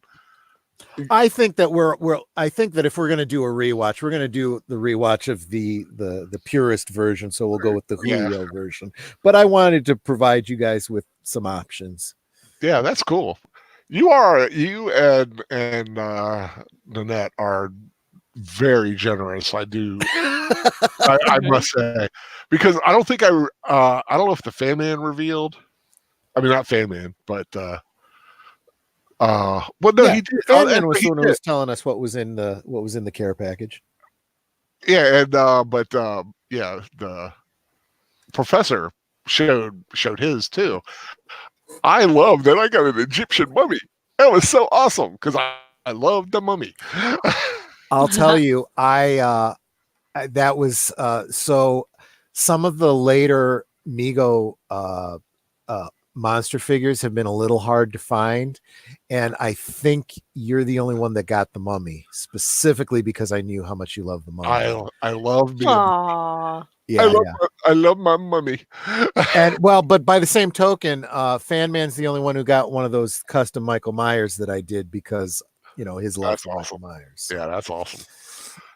Well, because he looked great in the didn't he? In his video yesterday. I was like, God, he just embodies that. He knows how to play that part. I got to give him credit for that. Tons of credit for that. Ancient Boomers, have I ever seen the sci-fi series UFO from the early 70s? Never have, no. I did. I can't remember much of it, but I remember watching it. I don't know if I'm sure it is out there, but like lots of beautiful ladies in purple hair, which is really cool. I like a girl with purple hair, like girl with green hair, odd color hair, pink hair. That works for me too. Do you like a girl with red hair? I knew that was coming. I particularly adore a girl with red hair. Mwahaha. Good answer. Yeah, I think when he says that, he means a specific girl with red hair. Yeah. Owen Lister says, "Are you going to get drunk before you watch the holiday special?" Maybe I will get drunk as I watch the holiday special. Maybe I'll need a drinking game for the holiday. Yeah, and I'm sure there must be one out there. If I can find one, we'll post it. So that we can all get drunk together. Dark Stranger is asking, do you guys going to do a Gremlins rewatch for Christmas? We've done one. We did it last year. We did that last year. We've already watched it. It's on the Professor Geek channel. Yeah, check it out. It's there. I know it's hard to find the rewatches on the Professor's channel since he's never put together a playlist of them. I've asked him 1,000 times, but you can find it. Jerry Anderson's UFO with the purple-haired moon-based girls. Love that series. Yep. Let's just say it's calling me a mummy's boy. Definitely. Mummies. Love my mummy. No, I don't know what it is. I just always preferred the mummy. I still say Frankenstein is, and Bride of Frankenstein I think is the best paired with. You pair it with the original, that double feature. You can't beat that. That's classic. But for me, I just like the mummy. Love Zeta Johan. I just think she's kind of pretty cool. And but yeah, iconic. Yeah, if you like iconic Universal monsters, come on over to Facebook. Iconic Universal Monsters. That's where I'm at. So Mara, I'm starting to think that maybe the reason Big Al is into the mummy, maybe he's into bondage, being tied up. I don't know. I don't know. That he wants me to tie him up? Maybe. No, I'm He very. wants to be the mummy. No, I'm a dom. Just so you know.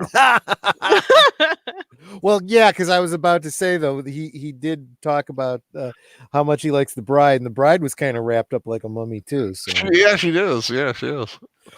Elsa Lancaster. That's God, some great stuff.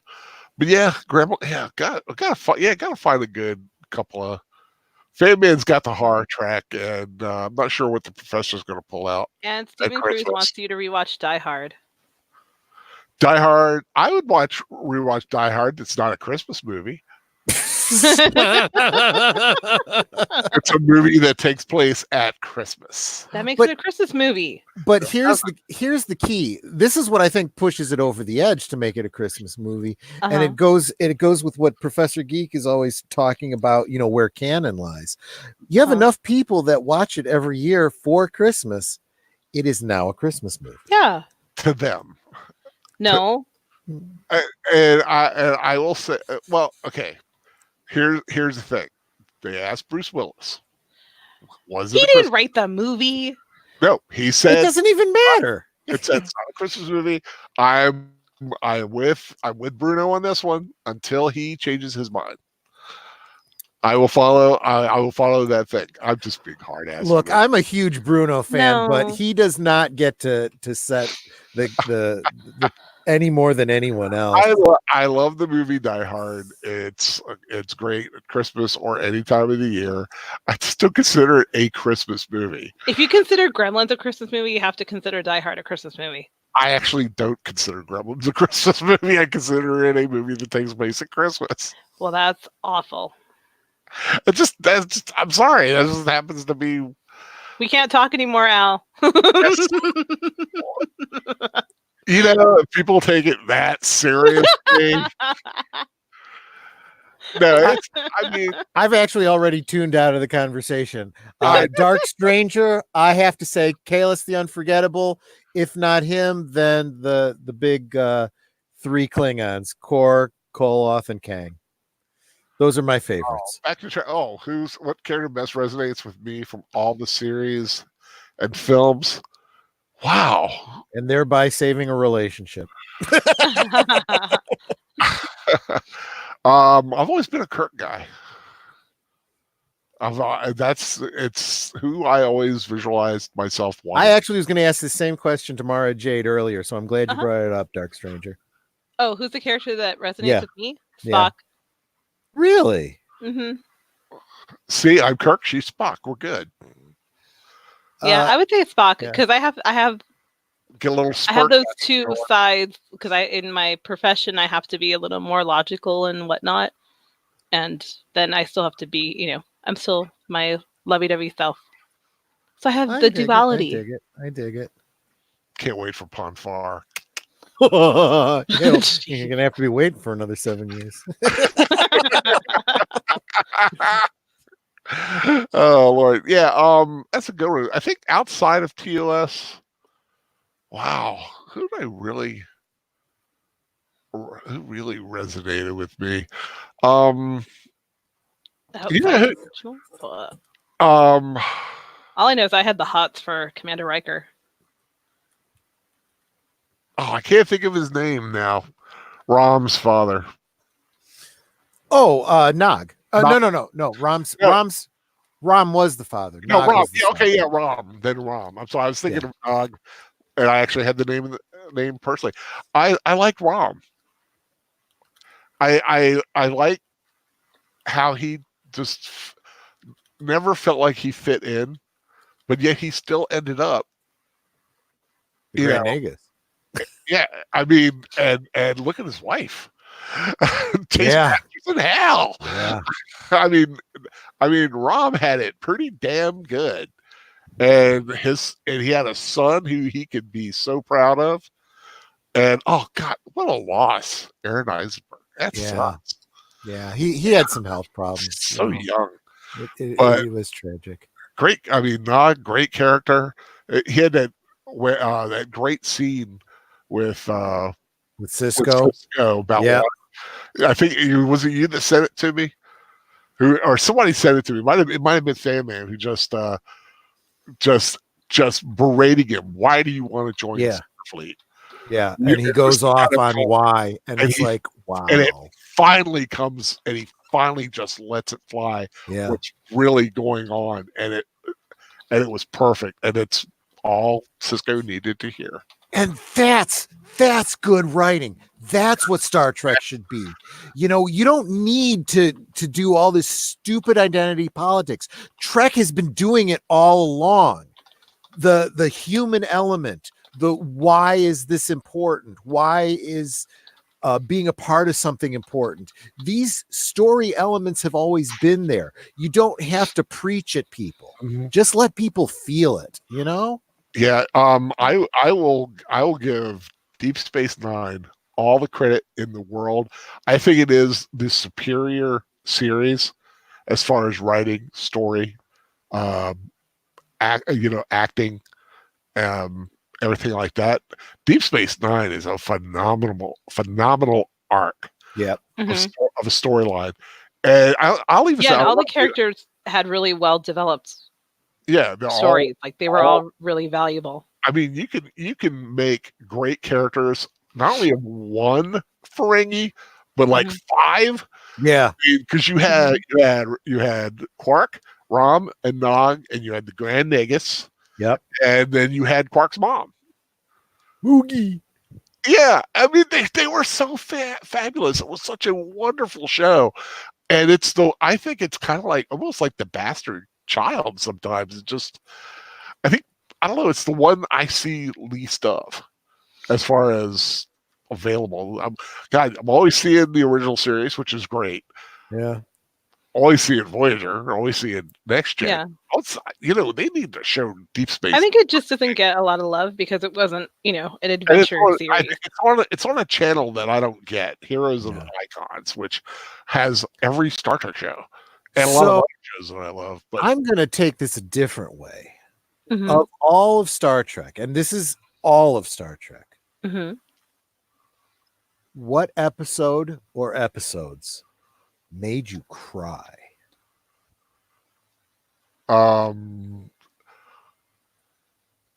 Picard's episode Inner Light. Inner Light, definitely. That little flute music. Yep. Oh my God. I hear that and it just makes me stop and just ruminate and think. It just hits you on such a deep level. Yep. That's a great one. Yep. Mara? I don't know. Tons of them make me cry. I cry at anything. I can't think of any off the top of my head. I think from beginning to end, that's like not only a great episode, but like I said, it is a very emotional episode. But there are moments, I mean, maybe not crying moments, but very emotionally very heartfelt. Yeah. Very heartfelt moments, like when Tasha Yar died, and the thing, and her the tribute at the end, her eulogy to Yeah, the little hologram thing. Yeah. Uh-oh. So, whoa. Sorry. Somebody's got a call. I do. I'm sorry. That means my food is here. Hang on. Give me a sec. I'll be right back. Okay. But yeah, I think that episode and geez. Crying, yeah, that might have been the closest I came to crying during Trek. For me, the one that I still can't get through without crying is The Offspring. Oh, when Lal dies. When who? When Lal dies. Oh God. Right? Yes. Heartbreaking. God, you cry over a robot, man. I mean, that interaction. Yeah. I feel. What do you feel, Lal? I love you, Father. I wish I could feel it with you. I will feel it for both of us. Oh, that. Oh God. Oh. And that was such an awesome moment that I felt like it was cheapened in Star Trek Generations when Data gets the emotion chip and he's found crying. What's he crying about? He's crying about Spot. Finding his cat. And it's like, really? This is what you're crying about? After you've had all these in the moment, he would have. I get that, but the better setup would have been earlier on when you had him laughing about a joke from Farpoint Station. It would have been so much better to have just out of nowhere he's just crying, and someone says, "Data, why are you crying?" And he starts saying, "Lal and Tasha," and he just starts, my father, listing these things that all hit him at once. That would have been so much more impactful. Yeah, that would have been good. That would have been good. I would have loved that. So that's okay. What you having for dinner? Thai food. Oh, again, you always have Thai food. I love Thai food. I've never had Thai food. Not like that I can really remember. I probably did, but just I could have it every single day. God, just like Professor Geek having pizza every day, almost. Well, come on, that's kind of everybody. I mean, yeah. who couldn't have pizza every day? Pizza's a good round food. It has everything on it, and it makes you good and round too. It does. Unless you're a fan of Lido Pizza, for those people on the East Atlantic area. Yeah, that one. I see you posting about that all the time, and I have no idea what that is. Square pizza, pizza that goes to the edge. It's good. It's good pizza. I will say that. It's not round though. Juan Cholo pointed out. I'm assuming he's referring to the episodes making you cry. City on the Edge of Forever. That's a good one too. You're absolutely right. Oh my God. Yeah, I full disclosure. When I was a kid, I remember watching that episode. And remember when the guy who picked up the phaser and he had a thing of milk and he accidentally shot himself and killed himself with the phaser? Do you remember that part? I don't know. Yeah, I do. Oh, what was that? I remember crying. I remember crying for that because he accidentally killed himself, and all he wanted was a thing of milk. For some reason, that hit me really bad. I was really super at the time, but I felt so bad for the hobo. Oh my goodness! It was so weird. I just had this like moment of like despair. Like, oh my God! I'm like, why was a drink of milk? And he picks up a razor and he kills himself. What the hell? Okay. Too much from the chat for me to grab a hold of, but I'm gonna look at take us in a different direction.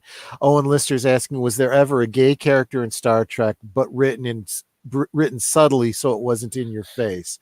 Obviously the first one that people would think of would be where they use Dax.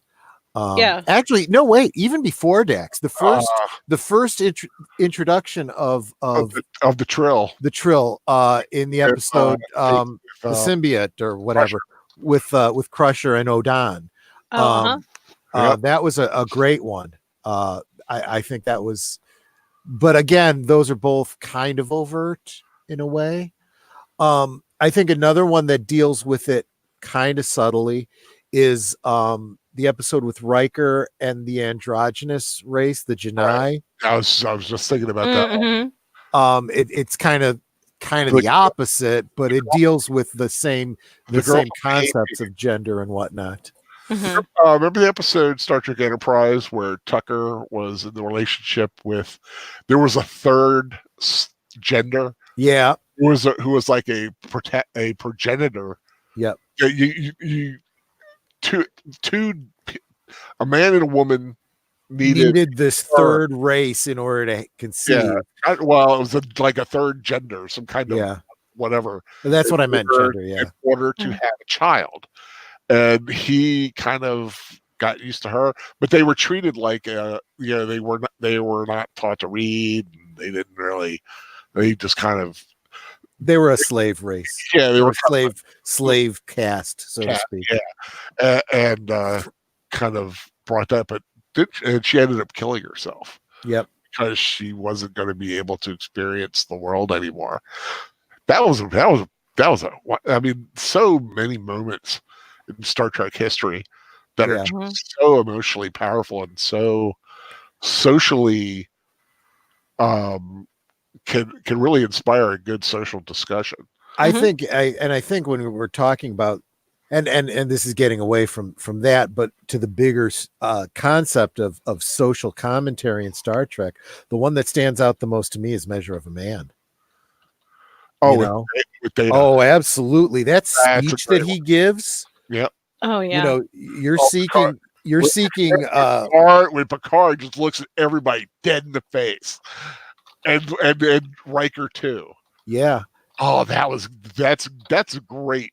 Picard. Oh, the ending on that one was just classic when they're all celebrating and Riker like goes off by himself and Data's like, why aren't you enjoying the celebration? He's like, I have no business being there.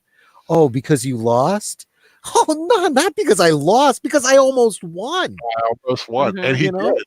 Because he's like he's Pinocchio and I'm cutting his strings. Yeah. And he hits the off button. Yeah. And he just slumps over.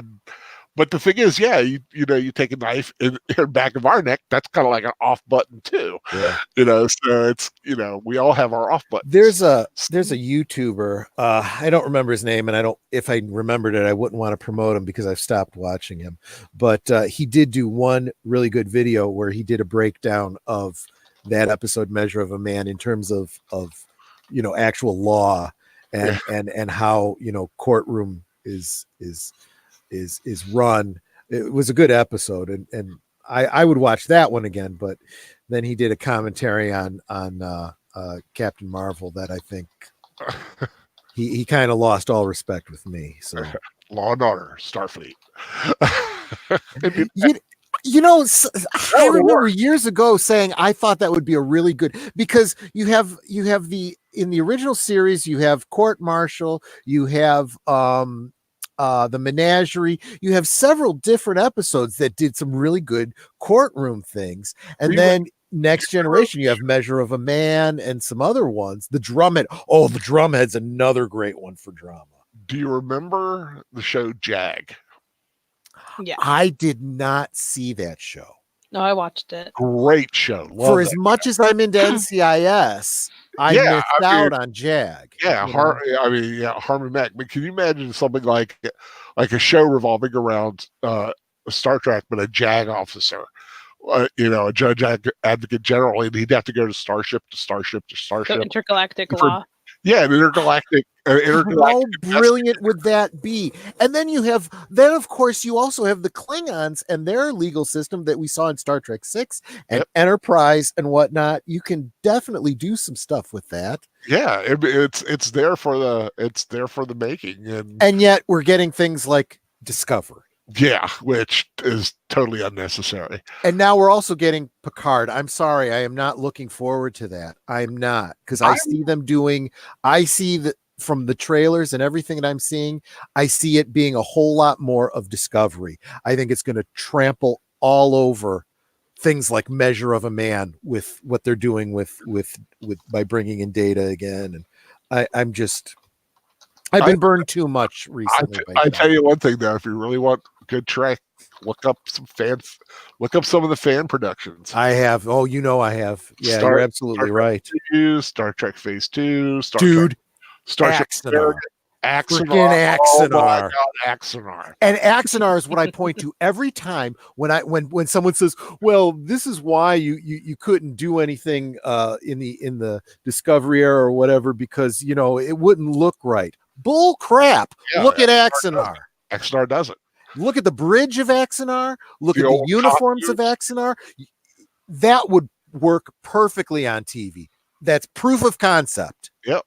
But no, they just, oh God, Axanar is so beautiful. It's such a great, it's so sad that Richard Hatch is not going to be able to continue that because of his passing. Because he was a pretty cool Klingon. Yeah, he was. But I mean, they brought the D7 in when I wanted them to. Juancholo, I do not disagree with you. Controversial statement, but Captain Jellicoe did nothing wrong. I agree. I did not. I mean, he's meant to be kind of portrayed as a heavy, but at the same time, if you pay close attention, he's just a different kind of captain. Oh yeah, Jellicoe was fun. There was Ronnie Cox.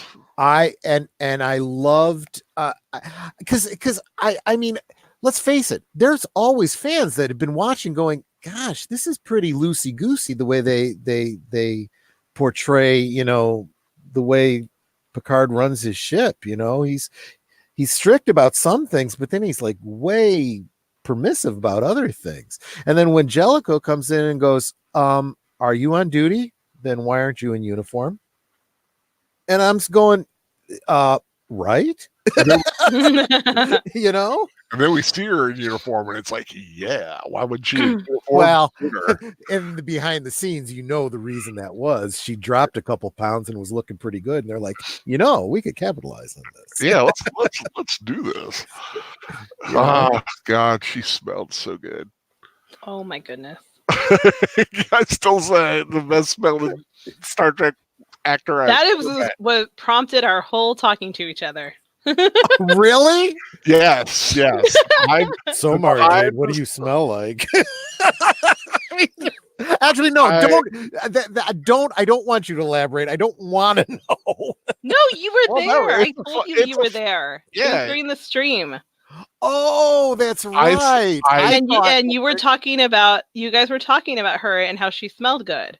I didn't realize that's how you guys started chatting. Yeah, because then he said that he wanted to sniff me all over or whatever. I was like, I would sniff her. Yeah, that sounds like something that I would say. Yeah. And then he thought I was offended by it. And I DM'd her on Twitter saying, I hope you weren't offended by that. And I was just, we were just joking around. Because, I it was one of those things where I had, second thoughts about what I said, which I do a lot, but I try to be a little okay about it. And we just started talking, and here we are. Mm-hmm. I do have to say this. Mara Jade is one of the good ones. That she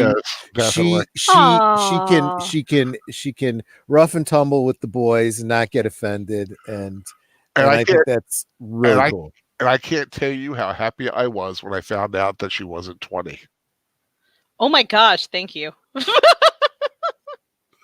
Why? He actually said that. He asked me what my age was, and he's like, "Oh, thank God."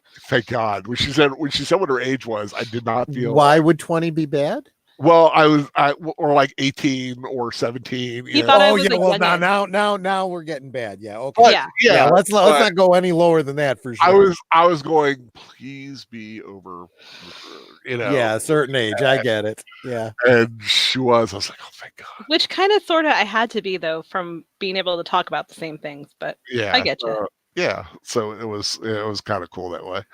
Stephen Cruz, you must have joined us late. We actually already went through our Star Trek conversion stories. I shared that Star Trek led me to Nanette actually. They were a match made in Star Trek. But Dark Stranger, yeah. Dark Stranger, so speaking of Deep Space Nine and Babylon 5, Deep Space Nine. did I say Deep Space Nine? Deep Space Nine is better than Babylon 5, but Babylon 5 is great.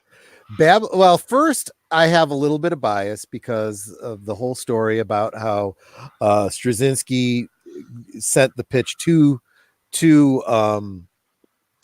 Star Trek to do that Deep Space Nine concept. Right. And they said, no, we're not interested. This whole station that doesn't go anywhere sounds like a non-starter. And then they go ahead and do it. Yeah. And basically steal the idea from him. Which is what gets me is the shows both basically started the exact same time. Right. So it was they were going to be compared. And it's like, this is just, if 2 points make a line, this is the Star Trek developments thing. They stole Babylon 5 the idea from Straczynski and then claim he's the one that stole. Then there's the Axanar Discovery thing, and then there's tardigrades. Okay, tell me that. Okay, I'm not going down that one any farther. But as far as which one I like better, I got to be honest with you. As much as I like Deep Space Nine, I think Babylon 5 had some better writing because it had that brilliant arc that goes from beginning to end. It was all planned out. Deep Space Nine took a while to figure out it needed that and start doing it. I will say that Babylon 5, and all serious, I just said DS9 to be, contentious. Yeah. Babylon 5, it's hard to compare, really. I mean, and I'm saying hard from an emotional level, because I do realize how just freaking awesome Babylon 5 is. Yeah. And Babylon 5 is a success across the board because it's like one of design. It's design elements. It's ships. It's just and it's the species interrelation of the species. It's the United Nations in space kind of concept. It's so brilliant. But you're right, beginning and the whole arc with Sheridan being the one. Yeah. It's just there were just so many moments of sheer beauty in that show, like when Kosh reveals himself and what everybody sees, except for Londo, because they've never had that concept in their species. So it's just interesting. Yeah, but it's such a it's like I said, it's a beautiful series, design wise, special effects, writing, characters. And what's sad is that we're never gonna ever be able to have any kind of a reunion because we've lost so many of them. Yeah. I mean, Jerry Doyle, Andreas Katsoulis, Richard Biggs, Stephen Furst. Yeah. It's just Jeff Conway. Is Peter Jurassic still with us? Yeah, I think so. Oh, I hadn't heard that he. I hadn't heard, but like I said, I hadn't heard about him in a long time. So he's still around. Sometimes you never know, but it's just they could never really redo that, and I'm so glad. I mean, when you like I said, you lose someone and it's someone you've met. Like I was lucky enough to meet Richard Biggs, and just such a nice person. And God, it's so hard. But Babylon 5, they've just lost so many of the core. Yeah. What made that show so good? I met Andreas, actually, Matt and I both met Andreas Katsoulis at a Star Trek convention. It was the first convention he'd ever been to. Yeah. And we were on his security duty. And sweet. And we were like, you can't just go walking around. He's like, why not? And when people started mobbing him, we're like, this is why. He's like, oh my gosh. They were like, yeah, you're kind of a big deal, man. Oh, I had no idea. Aw. Yeah. Yeah, I love some of this meeting people at the cons are so funny, especially like I said, you got to do that, dude. That's pretty cool. And like I said, my favorite thing is the Clint Howard when I got to spend the time with him. Yeah. And I remember, and there was another one. I remember the kid that played. I can't remember his name. He was the kid that played the Borg, the older Borg child in Voyager. Manu was Manu Intirami. Got me.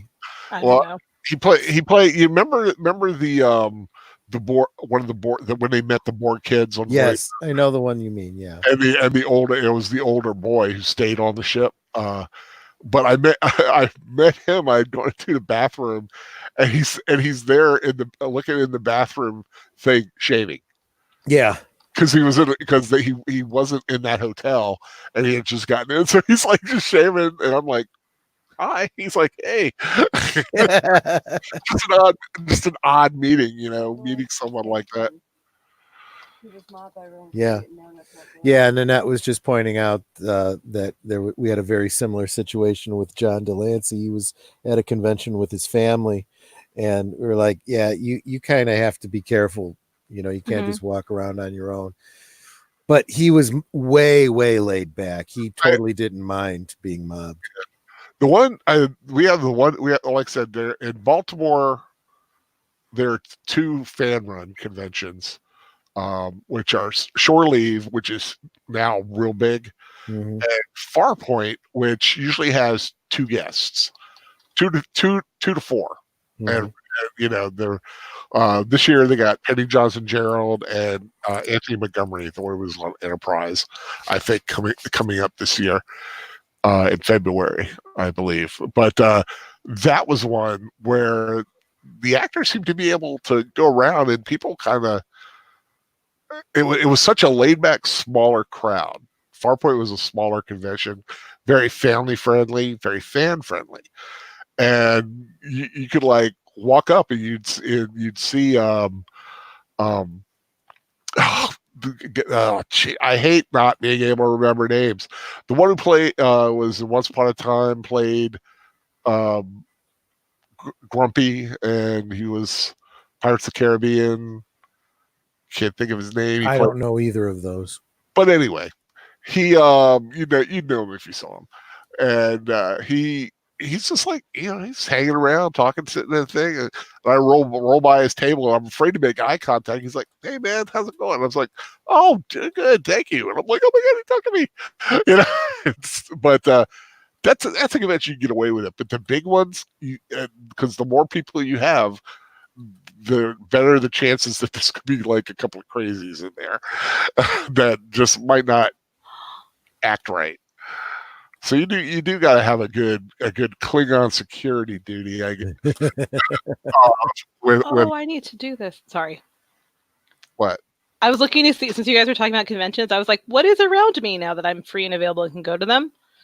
Nichelle Nichols will be here in May. Oh, sweet lady. Doing her farewell tour autograph thingy. I should go to that. I am so glad I got to meet her. I got my picture with her. I swear to God, when I met her, I felt like I was meeting the Queen of England. Oh, I'm sure. And then, because she had them all, doing seated pictures. Uh-huh. So, and I was still, I had a cane. I was, walked up, I sat by her, and she just reached over and grabbed my hand. She just looked at me and smiled at me. She's like, "Oh, it's so nice to meet you." And we got our picture taken, and we looked, and I just got this like goofy smile on my face.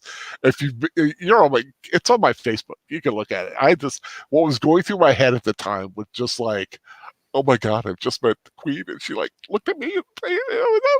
Aww. It was just all my mind was just like sped up with just awesomeness at the time, because that original crew, which I've only met 3, I think I've only met 3 of them, and each time it's like meeting royalty. Mm-hmm. I mean, because they are to me, they're sci-fi royalty. They're all, that I've met George Takei, James Doohan, and um, Nichelle Nichols. Mm-hmm. I had a chance to meet Shatner, but I was going through an issue at the time. Oh, I But saw Shatner from afar. thankfully, I do have Shatner and Nimoy's autographs. Oh, very cool. And I got them through the convention, so I know that they are legit. So. Oh, that's super cool. But that was cool. What time? Wow, it is getting late. We've been here, 2 hours? Jesus. Well, we would have watched a 2-hour movie and still had some chit chat before and after. So I mean, that's true. That's true. You know, Got listener. You guys talk about the Orville. Talk about the show that's doing it right. Yeah. I just hate that we have to wait so long for the next installment on Hulu. What, late next year? Owen Lister was saying that we really just need new stuff rather than rehashing the old stuff. Yeah. And some YouTuber that I was watching recently, I can't remember who, so I can't attribute it, was pointing out that all the things that we love were not remakes of something or continuations of something. They were original. Star Wars was original. Star Trek was original. Indiana Jones was not based on anything. It was its own thing. That's what's going to be the next big blockbuster, is someone who's got the balls to go out there and make something new. We don't need, as much as we may like Rambo 10 or whatever number they got up to, or like Freddy 20, or Rocky 9.5, but but you're right. It's that original material, and you've got some great creators out there. Like let's use the Orville. You got Seth MacFarlane, who likes Star Trek. He's doing something that is as much Trek as anything else. But it is. Yeah, more so, exactly. I mean, that is the kind of a show we want, and it's new characters, new adventures, a new ship, a new, like I said, a new history and lore, and that's the way to do it. It's fine to go back and you can do another Star Trek series, but you're going to be rehashing a lot if you keep going backwards. And Discovery being backwards, you gotta, okay, let's do the Klingons. Well, let's revamp the Klingons again, when they didn't need revamping in the first place, or the third place, or whatever place it is now. Yeah. Although I will never take away from, I think the Klingons were explained well enough by In Troubles and Tribulations. There you go. We don't talk about it with outsiders. You don't talk about it with outsiders. I agree. All you need to know. Although, for those of us that really dig into all that stuff, it wasn't such a horrible thing when Enterprise finally gave us pure closure and didn't dishonor the "we don't discuss it with outsiders" thing. Because it still falls into that. It still works with that. Yeah, they wouldn't want to talk about it. Then they got hit with some augment thing. Right. But then after all these years, finally explaining it and finally having some resolution within canon, then they got to pull Discovery. I'm like, you know what? Screw you guys. I know. Discovery is the show that shouldn't have been. It just shouldn't have made it. If you wanted to do another Star Trek show, do it. Do the USS Discovery, and because that ship, I mean, with a few tweaks here and there, could be future. Exactly. Yeah, just make it after Voyager. I'll be honest with you though, what they finally gave us for Star Trek Discovery, the Discovery, that design is hideous. It is, but it's so much better than what they were originally going with. They were going to take the Ralph McQuarrie picture and just go straight with that, and I was like, that's freaking hideous. The one that they showed in the concept video at Comic-Con. I preferred that over what we got. I know it's not the prettiest thing in the world, but I will say something else about the Federation ships shown in Discovery. For the most part, aren't that bad. I don't appreciate them redoing the Carney. That's treading on sacred ground there. Yeah, and F them for the Klingon ships. I mean, those are hideous. Yeah, those are not Klingon ships. I haven't seen any of the Discovery Klingon ships. Like I say, the what they did to the Connie would have been fine in a total reboot, but not into a show that's supposed to be canon. If you're doing canon, that damn ship better look like the original TOS Enterprise. These are the conversations that lead to you guys being here an hour after you said you were leaving. That's true. I'm sorry, dear. No, they're good conversations. I'm just saying. I'm just so pointing nice it out. that Professor Geek decided to join us. Too bad he wasn't here when we were actually talking about him. What, did the Geek show up? Oh, yep, he did show up.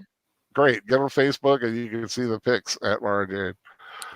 Well, we didn't say his name 3 times in a row, so he shouldn't have showed up yet.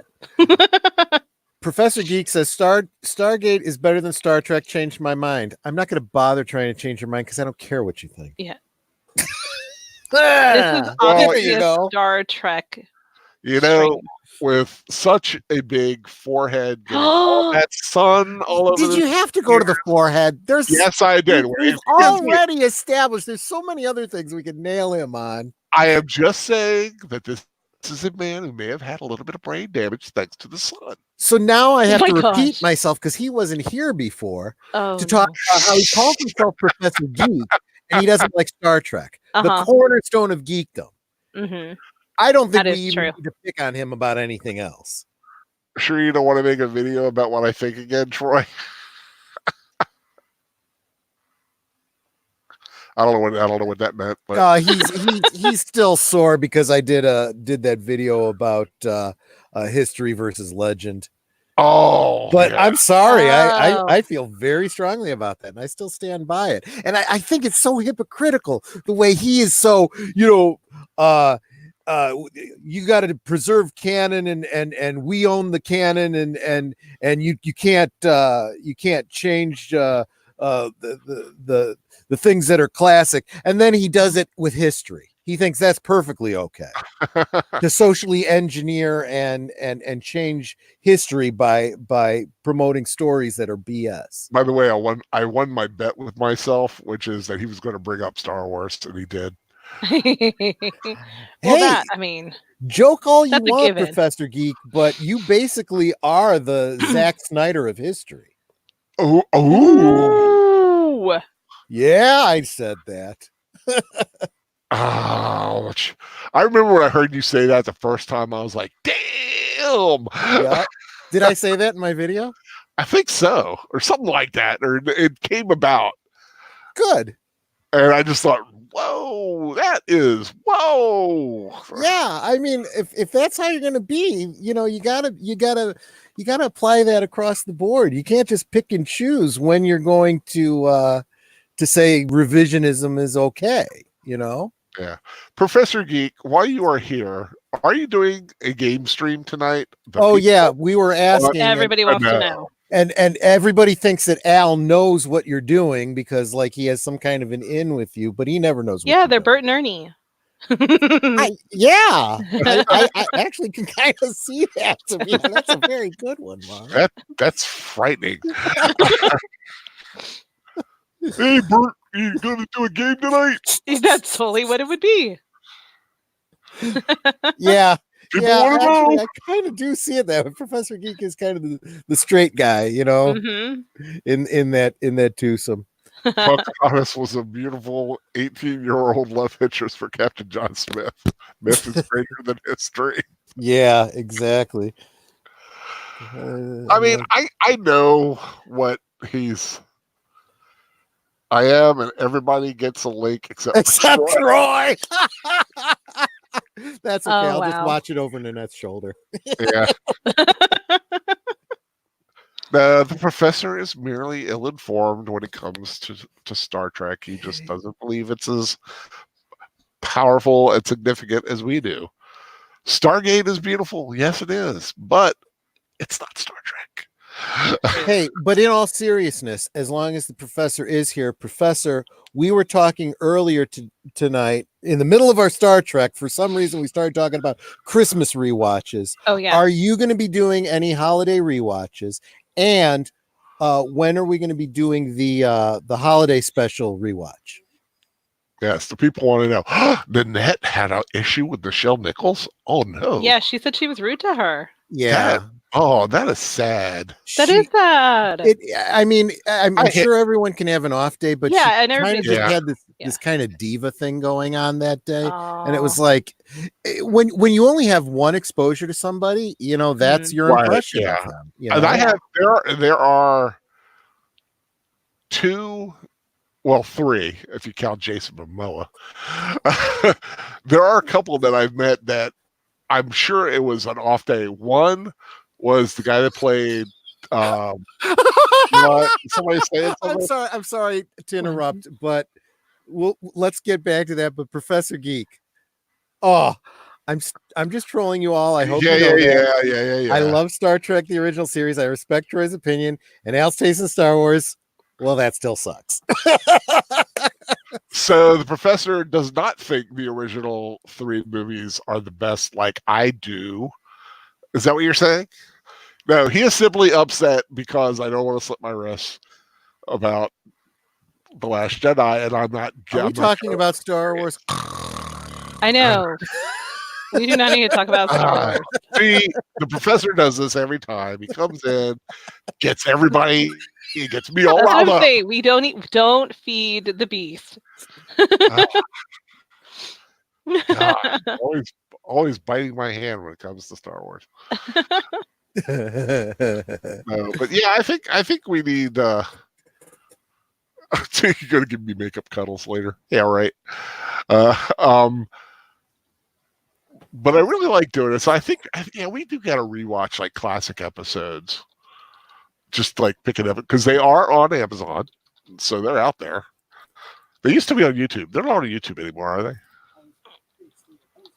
Hello? I'm sorry. Yeah.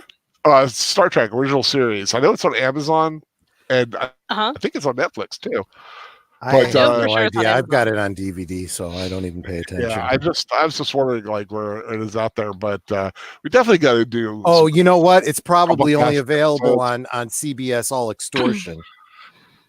No, I think it's on Netflix, unless they're going to remove it eventually. But it's still oot the boot for free. I think oot the boot because I think I saw it on Amazon. The original series. Yeah.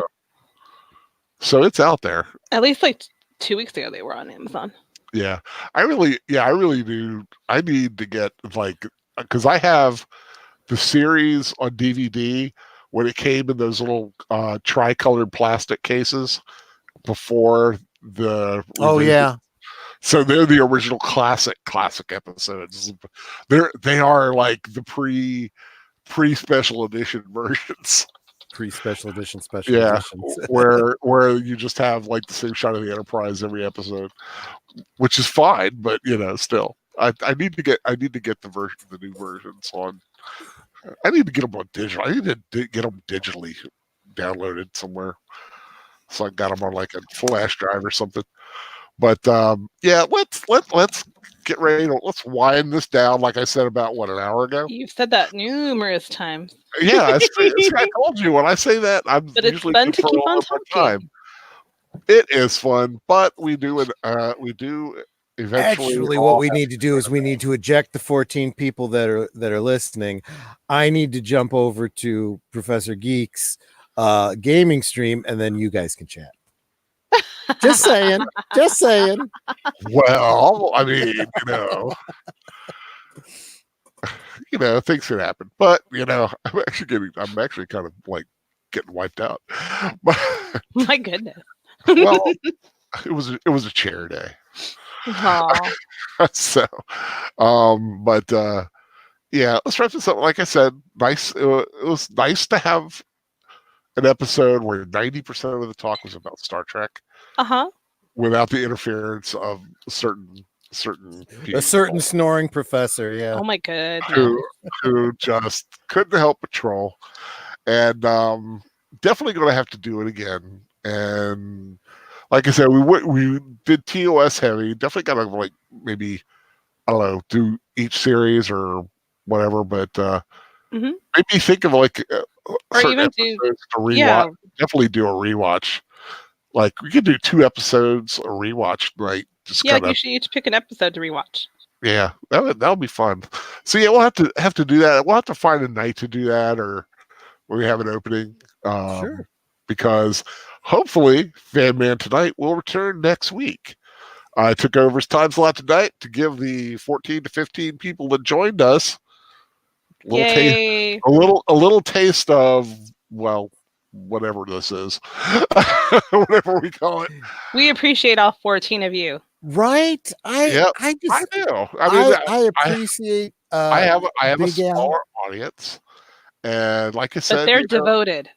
Yeah. yes, I have some very devoted people. I was Mhm. so fired up when Big Al sent me the invitation to be on tonight that and you guys all know that I was doing my shopping for my Klingon party and I'm like running through the Asian food market like like a crazy man, throwing stuff into my bag to get home as quickly as I can because I wanted to do this thing and it's just been so much fun. I really appreciate y'all. Just like the free flowing chat of Trek.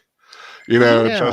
Just kind of like going on, ships and episodes but like I said, I tried to steer it TOS heavy tonight, and we can like always talk about other stuff later.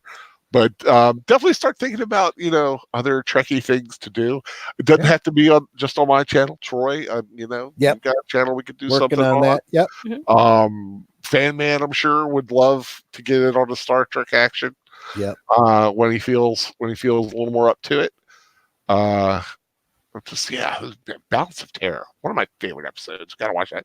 And Doomsday Machine, gotta do Doomsday Machine. Guy definitely has got to do that one. That's a great episode. And Mara, what episode are you gonna have us rewatch? What are little girls made of? No. Oh God. Hell, that's a good episode too, though. It is. Oh, the angel, we will go far away for the holy angel will come to us. Oh, sorry, God bless her. No, just go along. I'll have to think about it. Doing the thing with my hand, but you can't see it. So, do what I want. Oh my goodness. This does not sound good at all. It does not sound good at all. I think Not at all. You need some time alone, Big Al. Yeah, a little time alone with myself. No.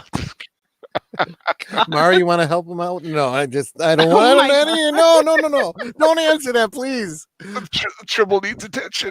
I don't think that's for you to know, Troy. No, I don't want to know. Thank you. Gosh, as soon as I said it, I'm like, no, they might actually answer me. Oh gosh. Well, I do want to thank everyone that's been here. Wow, we're at 16 people. That's the biggest end. And I got 15 more likes. people showed up. Sweet. Who showed up? I don't know. Somebody but hi, whoever you are. Oh, I thought you said somebody else showed up. Well, no, 2 more people showed up. I don't know who they are, but we welcome them. Well, Daniel Herron came by and said he's still going. Yes, it is. Oh god, you got another Twitter painted vent in my IMs.